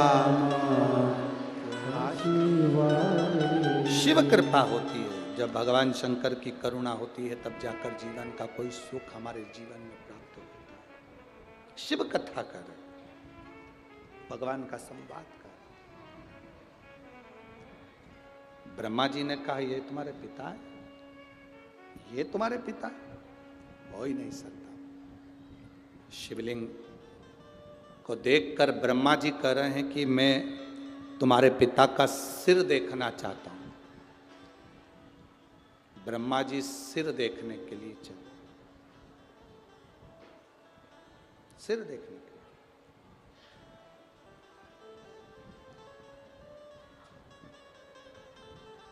भगवान नारायण से ब्रह्मा जी ने कहा कि आप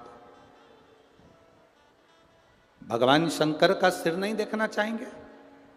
भगवान नारायण कहते हैं शंकर मेरे पिता हैं, देवादिदेव महादेव मेरे पिता हैं, मैं उनके चरण देखना चाहूंगा, मैं उनके चरण देखना चाहूंगा। महादेव के चरण ढूंढने के लिए भगवान विष्णु शिवलिंग के चरण ढूंढने के लिए पाताल में गए और ब्रह्मा जी आकाश में भगवान शंकर का शीश देखने के लिए गए, शीश ढूंढने के लिए। भगवान नारायण को तो लगा कि भगवान शंकर के चरण तो मिल नहीं सकते, भगवान शंकर के चरण तो प्राप्त होंगे नहीं।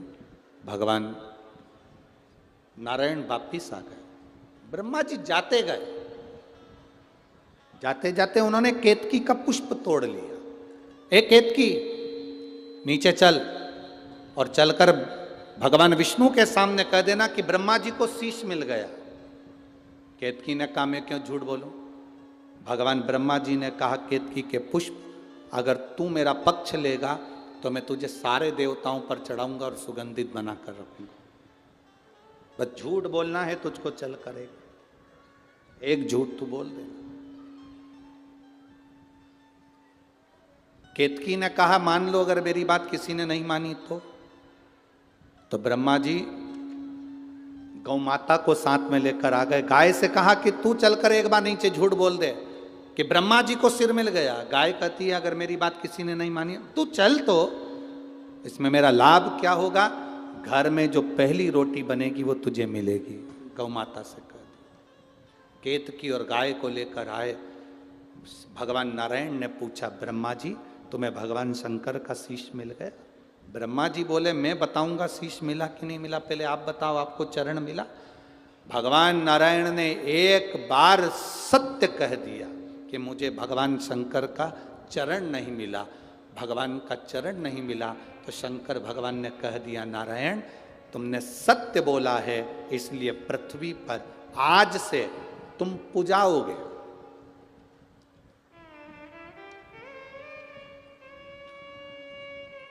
स्कंद पुराण की कथा में ये चरित्र मिलता है। नारायण तुमने सत्य बोला है, इसलिए पृथ्वी पर आज से तुम्हारी पूजन होगी और दुनिया के लोग तुम्हें सत्य नारायण भगवान कहकर पुकारेंगे और तुम्हारी पूजन करेंगे, क्योंकि तुम सत्य बोले हो। तुमने सत्य अपने साथ में रखा, इसलिए तुम पूजाओ। आप लोगों में से कितने लोग हैं जिनके यहां सत्यनारायण जी की कभी कथा हुई? सभी क्या हुई है? रख लो रख लो। कथा में कितने अध्याय होते हैं? जम के तो बोलो जरा। 5।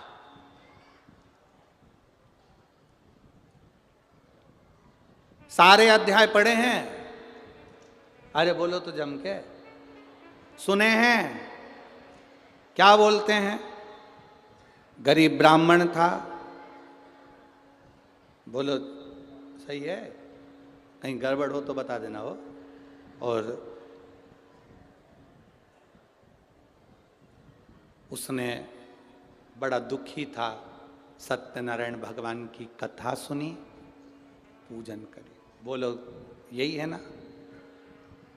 फिर एक लक्कड़हारा था, उसने सत्यनारायण भगवान की कथा सुनी, पूजन करी। फिर एक बनिया था सेठ, उसने सत्यनारायण भगवान की पूजन करी तो सुंदर कन्या का जन्म हुआ। अब हर व्यक्ति ने एक बात कही कि सत्यनारायण की कथा सुनी, सत्यनारायण की कथा करवाई, सत्यनारायण जी की कथा करवाई। 5 अध्याय में ये लिखा है, पढ़ा है कि सत्यनारायण जी की कथा करवाई, सत्यनारायण जी की कथा सुनी। पर समझने वाली बात यह है कि सत्यनारायण जी की इन 5 अध्याय में आया कि कथा सुनी, कथा करवाई, कथा थी कौन सी?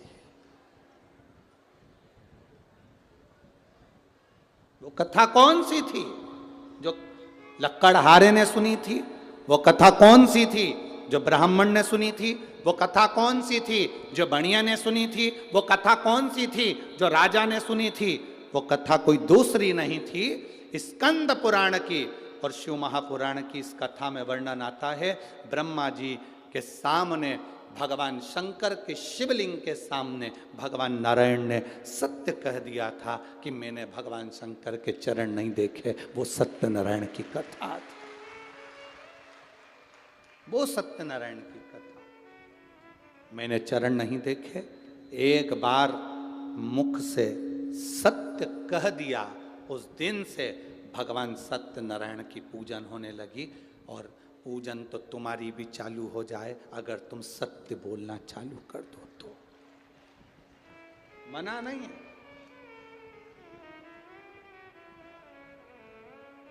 आज के जमाने में व्यक्ति सत्य बोलता कहां है? कहां सत्य बोलता? पूजन तुम्हारी भी चालू हो जाए अगर तुम एक बार सत्य कह दो तो पूजन होने में क्या। तब आया समय, ब्रह्मा जी से भगवान नारायण ने पूछा, क्या तुम्हें भगवान शंकर का सिर मिल गया? क्या तुम्हें भगवान शंकर का सिर मिला? ब्रह्मा जी ने उसी समय पर झूठ कह दिया, हां मुझे भगवान शंकर का सिर मिल गया। शिवलिंग में से आकाशवाणी हुई, ब्रह्मा तुम झूठ बोल रहे हो। दुनिया में सब जगह पर झूठ बोल लेना चल जाएगा, पर शिव महापुराण की कथा कहती है, एक शंकर की कथा में, दूसरा शंकर के मंदिर में, शिवालय में कभी झूठ मत बोलना, वो नरक जैसा जीवन हो जाता है। सब जगह झूठ बोलो चलेगा। हम कई बार शिव महापुराण की कथा में कहते हैं, आप कथा में अगर आए हो तो अपने घर पर बता कर आओ। आप कथा में आए हो कह कर आओ। 1 बजे से 4 बजे तक कथा है, 4 बजे की कथा पूरी सुनूंगी, कर्पूर गौरम होगा, तब मैं आखिरी में कथा सुनने के बाद अपने घर आऊंगी। मेरा इंतजार नहीं करना। बार बार फोन लगाओगे, मैं झूठ बोलूं कि ग्वालियर पहुंच गई, मैं बोलूं कि मुरैना पहुंच गई, मैं बोलूं कि यहाँ पहुंच गई, मैं झूठ नहीं बोल सकती क्योंकि मैं शिव जी की कथा सुनने जा रही। पहले ना अदालत होती थी ना पंचायत होती थी। पहले के जमाने में अगर निर्णय लिया जाता था, कोई बात का निर्णय लिया जाता था तो शंकर जी के मंदिर में ले जाया जाता था, उठा गंगा जली और कह दे कि तूने ये नहीं करा, क्योंकि हर व्यक्ति को मालूम था कि शंकर के मंदिर में अगर एक बार भी झूठ बोल दिया तो मरने के समय पर ना गंगा जल मिलता है ना परिवार के लोग अग्नि दे पाते हैं। इतना व्यक्ति को तड़फन हो, इतना कष्ट होता है व्यक्ति को, इतनी तड़फन होती है।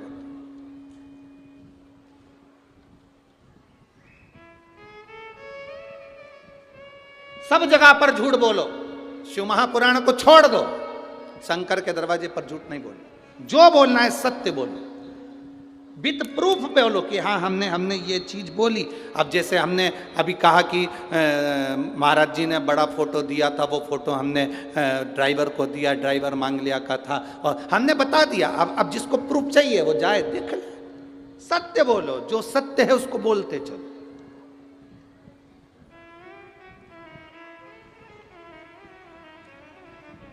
दो जगह पर झूठ नहीं बोलना।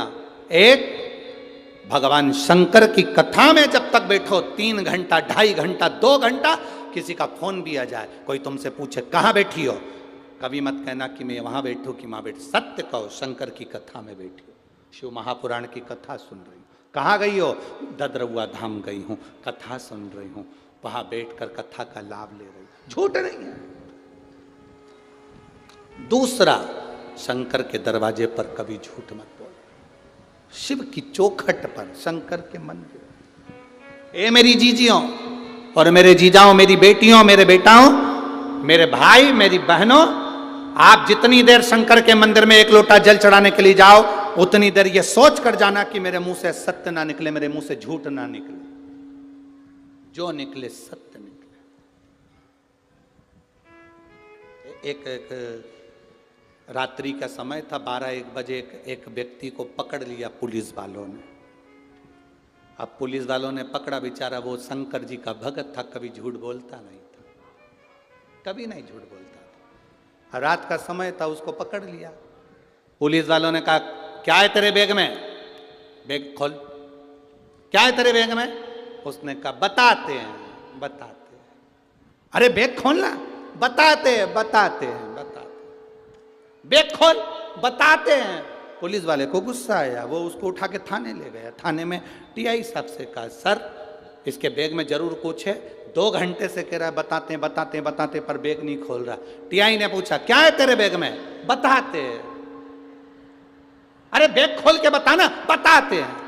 टीआई को गुस्सा आ गया, उसने कहा बताओ कितना झूठ बोल रहा है, बैग खोलो इसका। जो बैग खोला उसमें से बतासे निकले।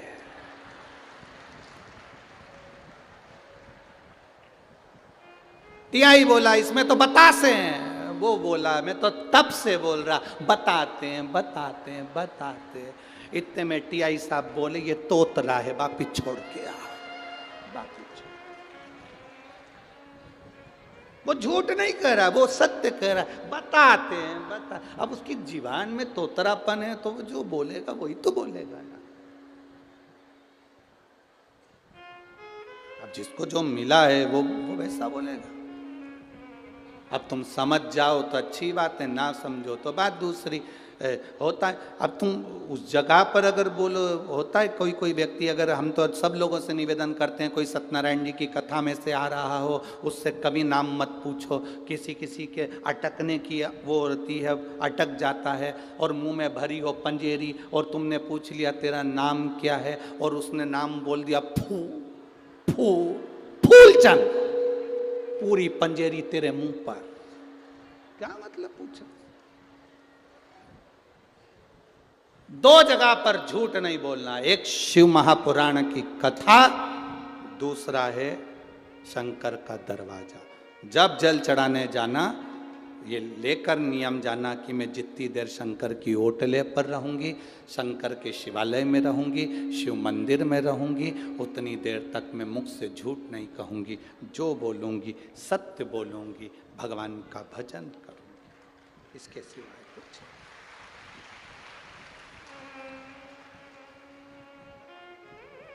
क्यों कहते हैं अपने बच्चों को गीता पढ़ाओ?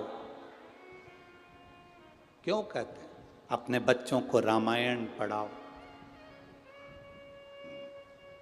क्यों कहते हैं अपने बच्चों को भागवत पढ़ाओ, शिव पुराण पढ़ाओ? क्यों कहते हैं? शिव महापुराण की कथा कहती है, जिनके बच्चे बचपन में गीता को पढ़ लेते हैं, जिनके बच्चे बचपन में गीता को उठा लेते हैं, जिनके बच्चे बचपन में गीता का पाठ कर लेते हैं, उनको अदालत में खड़े होकर गीता पर हाथ रखकर कसम नहीं खाना पड़ती है। जिसने गीता को पढ़ा ही नहीं, वो अदालत में खड़ा होकर गीता पर कसम खाता है। जिसके घर के संस्कार बड़े प्रबल होते हैं और जिसने गीता पढ़ी होती है, उसको खड़े होकर गीता पर हाथ रखकर कसम नहीं खाना होती। वो नहीं कसम खाता, वो भगवान का भजन, उसको मालूम है मैंने सत्य का जीवन जिया। शिव जी को सबसे ज्यादा प्रिय है सत्यम शिवम सुंदरम। शंकर की प्रियता सत्य में है, सत्य में प्रियता।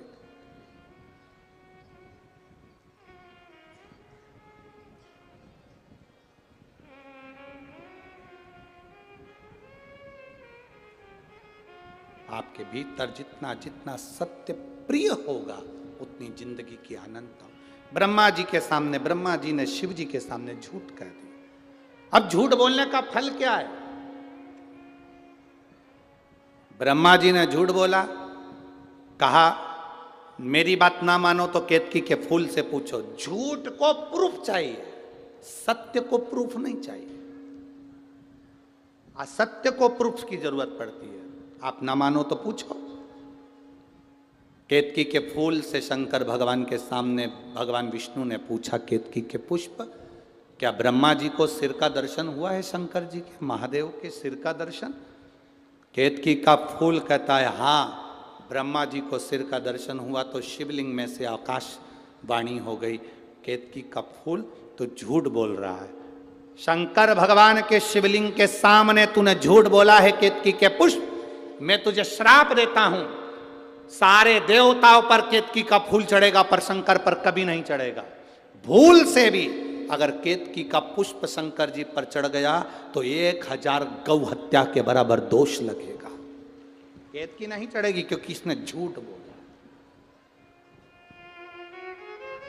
इतने में ब्रह्मा जी ने कहा यह आकाशवाणी झूठी है, पूछना है आपको तो गौ माता से पूछ लो कि मैंने शंकर भगवान के शिवलिंग का दर्शन करा। भगवान नारायण ने हाथ जोड़कर गौ माता से पूछा, गौ माता आप बताओ क्या भगवान ब्रह्मा जी ने शंकर भगवान के शिवलिंग का दर्शन, भगवान शंकर के शीश का दर्शन करा? गौ माता ने भी झूठ कह दिया, भगवान ब्रह्मा जी ने शंकर भगवान के शीश का दर्शन करा है।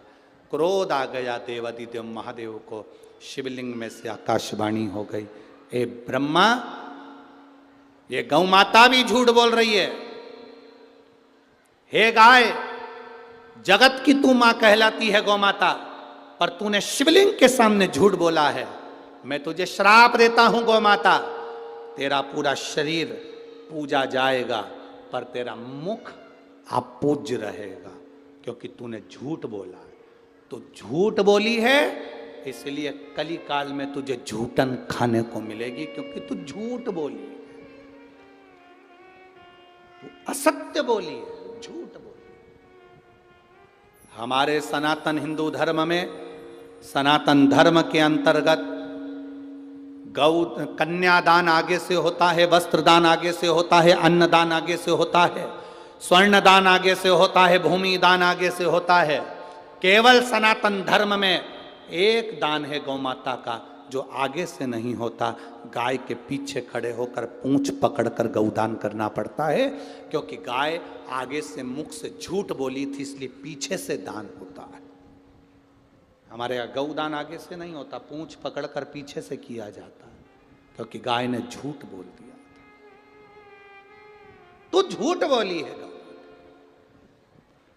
सारे सनातन धर्म में जितनी परिक्रमा होती है आगे से होती है। हनुमान जी की परिक्रमा करो आगे से, पीपल की परिक्रमा करो आगे से, देवी की परिक्रमा करो आगे से, देवता की परिक्रमा करो आगे से। केवल गौ माता की एक परिक्रमा ऐसी होती है जो गाय की पूंछ से चालू होती है और पूंछ पर विराम होती है, पीछे से चालू होकर पीछे विराम होती है, आगे विराम ही नहीं होती, क्योंकि इसने शिव जी के सामने झूठ कह दिया था। एक झूठ बोलने वाला व्यक्ति का जरा विचार करिए कि उसको जिंदगी भर झूठन खाना पड़ती है। झूठन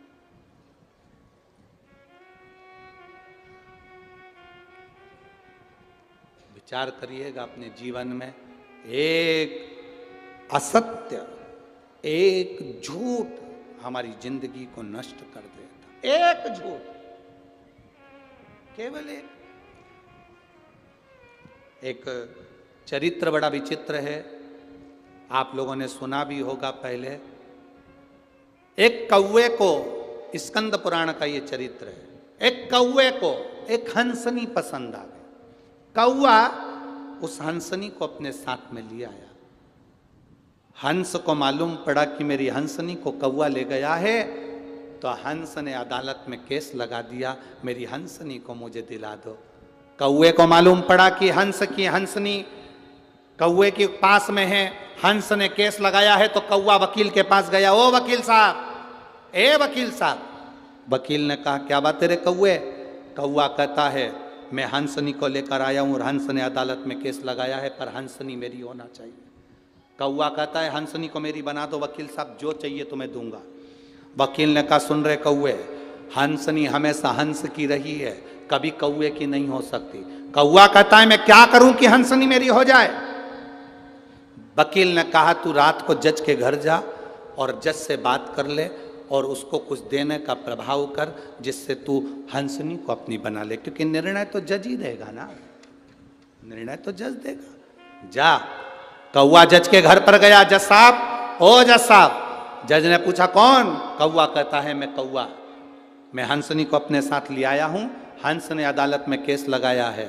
जज साहब, व्यक्ति की 7 पीढ़ी बैकुंठ में है कि नरक में, या तो कौवा जानता है या ब्राह्मण जानता है, इसलिए 16 श्राद्ध में दोनों को खिलाया जाता है। व्यक्ति की 7 पीढ़ी को बैकुंठ में है कि नरक में, या तो ब्राह्मण जानता है या कौवा जानता है, इसलिए 16 श्राद्ध में कौए को भी भोजन कराते हैं, ब्राह्मण को भी भोजन कराते हैं। मैं कौआ अपनी दृष्टि से देख रहा हूं आपकी 7 पीढ़ी बैकुंठ में है। अगर जज साहब कुर्सी पर बैठकर तुमने एक निर्णय दे दिया, हंसनी को मेरा बना दिया, तो मैं तुम्हें जीते जी तुम्हारे दादा परदादा से मिलवा दूंगा बैकुंठ में, ये मेरी शर्त है। बस आप एक काम करो, हंसनी को मेरा बना दो। जज ने सोचा इतना सही तो काम था, कौवे की हंसनी बनाना है। जज कुर्सी पर बैठ गया। कुर्सी पर जज बैठा, सुनवाई हुई। जज ने निर्णय दिया, हंसनी हंस की नहीं है, हंसनी कौवे की है।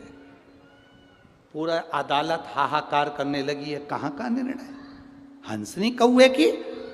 पर जज ने निर्णय दिया, लोगों को स्वीकारना पड़ेगा। कौवा खुश हो गया, हंसनी रोने लगी, हंस रोने लगा। जज ने कहा, सुन कौवे, मैंने अपना काम कर दिया, अब तू मेरे दादा परदादा से मिला। कौवे ने कहा, चलो जज साहब। जज गाड़ी में बैठा, कौवा आगे आगे चला। गाड़ी से चलते चलते शहर से बाहर निकले, नगर से बाहर निकले, खेड़े से बाहर निकले, जंगल में पहुंच गए।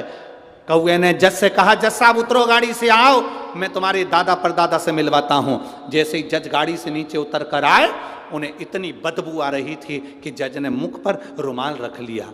जैसे मुख पर रुमाल रखा, जज ने कहा, तू तो कह रहा था कि मेरी 7 पीढ़ी बैकुंठ में है, कहाँ लेकर आ गया? आओ जज साहब। जज को कहा, देखो ये मरा हुआ जो कुत्ता पड़ा है, इस कुत्ते के पास में जो सफेद वाली इल्ली दिख रही है, वो तुम्हारे दादाजी है। उस इल्ली के पास में जो बारीक सा कीड़ा दिख रहा है, वो तुम्हारी दादी जी हैं। उस इल्ली के पास में जो काली वाली इल्ली दिख रही है, वो तुम्हारे पिताजी हैं। और उस इल्ली के पास में एक छोटा सा कीड़ा दिख रहा है, वो तुम्हारी माता जी हैं। जज कहता है, रे कौवे, तू तो कह रहा था कि मेरी 7 पीढ़ी बैकुंठ में है और तू मुझे नरक में दिखा रहा है। कौवा कहता है, जज साहब, जब मैंने कहा था तब तुम्हारी 7 पीढ़ी बैकुंठ में थी, तुमने अपनी कुर्सी पर बैठकर एक निर्णय गलत कर दिया, झूठ बोल दिया, इसलिए तुम्हारी 7 पीढ़ी नरक में गिर गई। कुर्सी पर बैठकर एक निर्णय गलत हो गया, 7 पीढ़ी बैकुंठ से नरक में गिर जाती है। दुनिया समझ नहीं पाती है। लोग कहते हैं 16 श्राद्ध में हमारे पूर्वज बैकुंठ में होंगे, तुम दिन भर में कितना झूठ बोलते हो रे। तो जरा अंदाजा लगाना, बैकुंठ में नहीं मिलेंगे, तुम्हारे घर के पास में गटर के बाजू में पड़े मिलेंगे, उनको ढूंढो। असत्य ना बोलिए, सत्य बोलो। शिव महापुराण की कथा में जितनी देर बैठो, भगवान शंकर के द्वार पर जितनी देर बैठो, शंकर के मंदिर में जितनी देर जाओ, उतनी देर तुम्हारे मुख से सत्य निकलना चाहिए। इसलिए उसको कहते हैं सत्यम शिवम सुंदरा। गौ माता ने झूठ बोला, केतकी के फूल ने झूठ बोला, बचा कुचा था तो ब्रह्मा जी ने झूठ बोल दिया। जो ब्रह्मा जी ने झूठ बोला, शिव को क्रोध आ गया, प्रकट हो गए महादेव। पांव के अंगूठे के नख को तोड़ा महादेव ने, फेंका, काल भैरव प्रकट कर लिया। काल भैरव प्रकट कर कर कहा, जा रे काल भैरव, काट दे ब्रह्मा का सिर। झूठ बोलने वाला सिर ब्रह्मा का कटना चाहिए। काल भैरव अपने उंगली के नख तोड़कर फेंके, ब्रह्मा का सिर कट गया। ब्रह्मा का सिर कटा तो कटा हुआ सिर लुढ़कता गया। झूठ बोलता हुआ वो सिर लुढ़क रहा है, उसका जो रक्त निकला उससे एक नदी प्रकट हो गई, जिसको कर्मनाशा कहा गया। भारत की भूमि पर केवल एक नदी ऐसी बहती है जिस नदी का पानी का छींटा भी शरीर को लग जाता है तो 7 पीढ़ी में करा हुआ सारा दान पुण्य खत्म हो जाता है। वो कर्मनाशा नदी है। आज भी उत्तर प्रदेश में वो नदी बहती है, जिस नदी को कोई विद्वान, कोई संत, कोई साधु, कोई सन्यासी, कोई तपस्वी, कोई साधक, कोई उपासक उस नदी के पास नहीं जाता। भारत की भूमि पर केवल एक नदी ऐसी है जिसका पानी कुत्ता भी नहीं पीता। भारत की भूमि पर एक नदी केवल ऐसी है जिसका पानी पक्षी भी नहीं पीता। वो कर्मनाशा नदी है, जिस नदी का पानी एक जानवर भी नहीं पीता। उस नदी का पानी शरीर को छू जाए तो व्यक्ति को कहते हैं कि उसके जीवन का सारा पुण्य समाप्त हो जाता है। वो कर्मनाशा नदी भगवान ब्रह्मा के गले कटने से उस रक्त से प्रकट हो गई। भगवान नारायण ने देखा कि ब्रह्मा का सिर पड़ा हुआ है, क्या करें इसका, झूठ बोला है। भगवान विष्णु ने शंकर जी के हाथ जोड़कर निवेदन करा, आप ब्रह्मा के कटे हुए सिर को कुछ तो वर दे दो प्रभु, लोग नफरत करेंगे ब्रह्मा के सिर से। तब शंकर भगवान ने कहा, ये ब्रह्मा झूठ बोला है, पर सत्यनारायण भगवान आपका स्पर्श ब्रह्मा के शीश को हुआ है। सत्य बोलने वाले का अगर स्पर्श ब्रह्मा के सिर को सत्यनारायण भगवान तुम्हारा स्पर्श हुआ, मैं वर देता हूं, ब्रह्मा का कटा हुआ सिर बट वृक्ष बनेगा। इस बड़ के पेड़ के नीचे स्वयं महादेव बैठेंगे और उनका नाम बटकेश्वर महादेव पड़ेगा। शिवराज बटकेश्वर महादेव के रूप में शंकर जी विराजित हो गए। समय आया, ब्रह्मा जी ने सृष्टि की रचना करी, माता सती का विवाह शिव जी से हुआ, फिर यज्ञ कुंड में शरीर समाप्त किया, हिमालय राज के यहाँ पार्वती बनकर प्रकट हुई। माता पार्वती भगवान शिव के साथ में मंगल विवाह हो रहा है। जोरदार ताली बजाएं, देव अधिदेव महादेव माता पार्वती जी के साथ पधार।